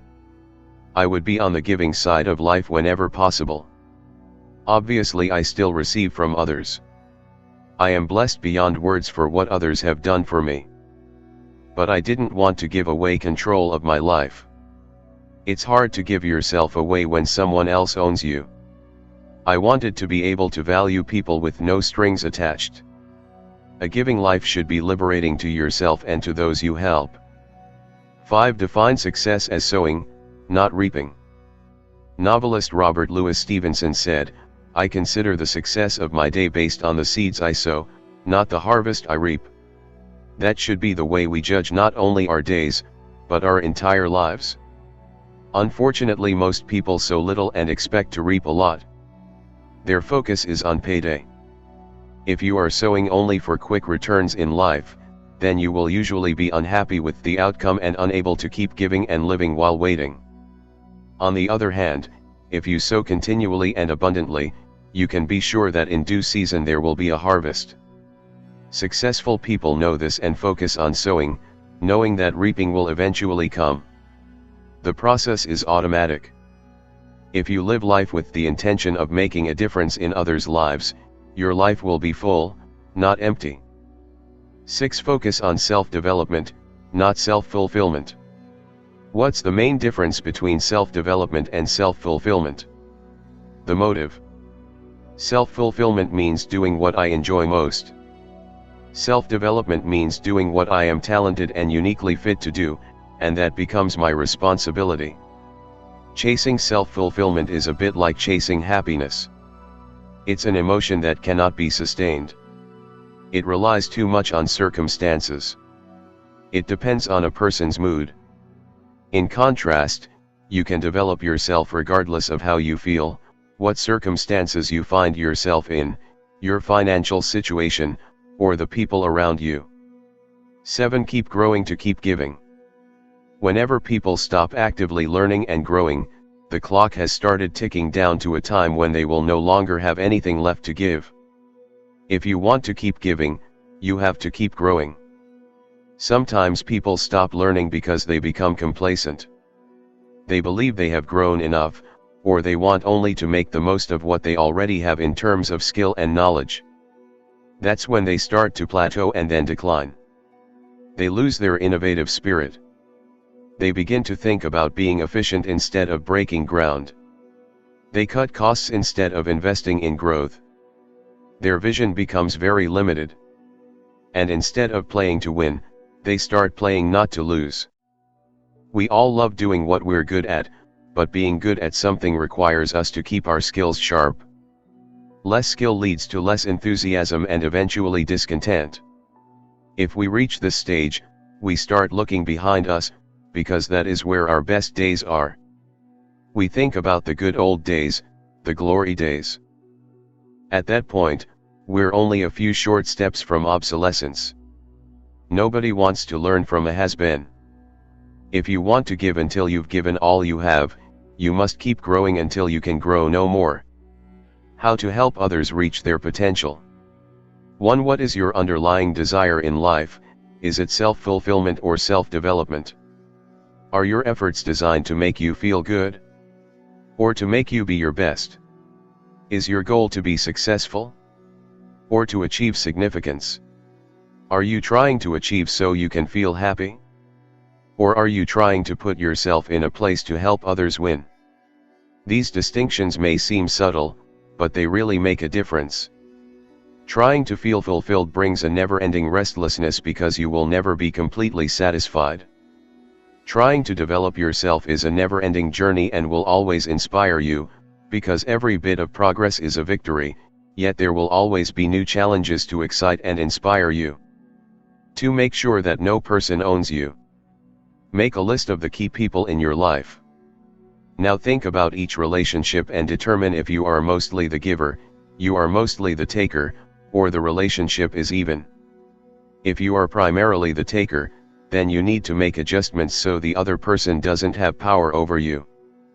Make the effort to outgive the people in your life without keeping score. You can do this not only with your family and friends, but even with your employer. Make an effort to give more work than your organization pays you for. Not only will the people you work for and value you, but you will add value to them. And if you have an opportunity to move on to bigger and better things, you will be able to do so knowing that you have always given your best. 3. I have one final application exercise for you in this book, and that is to put people first in your life. Write down your top 3 to 7 goals and dreams. Now write down the names of the most important people in your life. Be honest with yourself. Which comes first? The people? Or your goals and dreams? Make the decision to put others ahead of your own agenda. Put your family ahead of your own desires. Put the development of people at the workplace ahead of your own advancement. Serve others instead of yourself. Commit to it, and then invite others in your life to hold you accountable.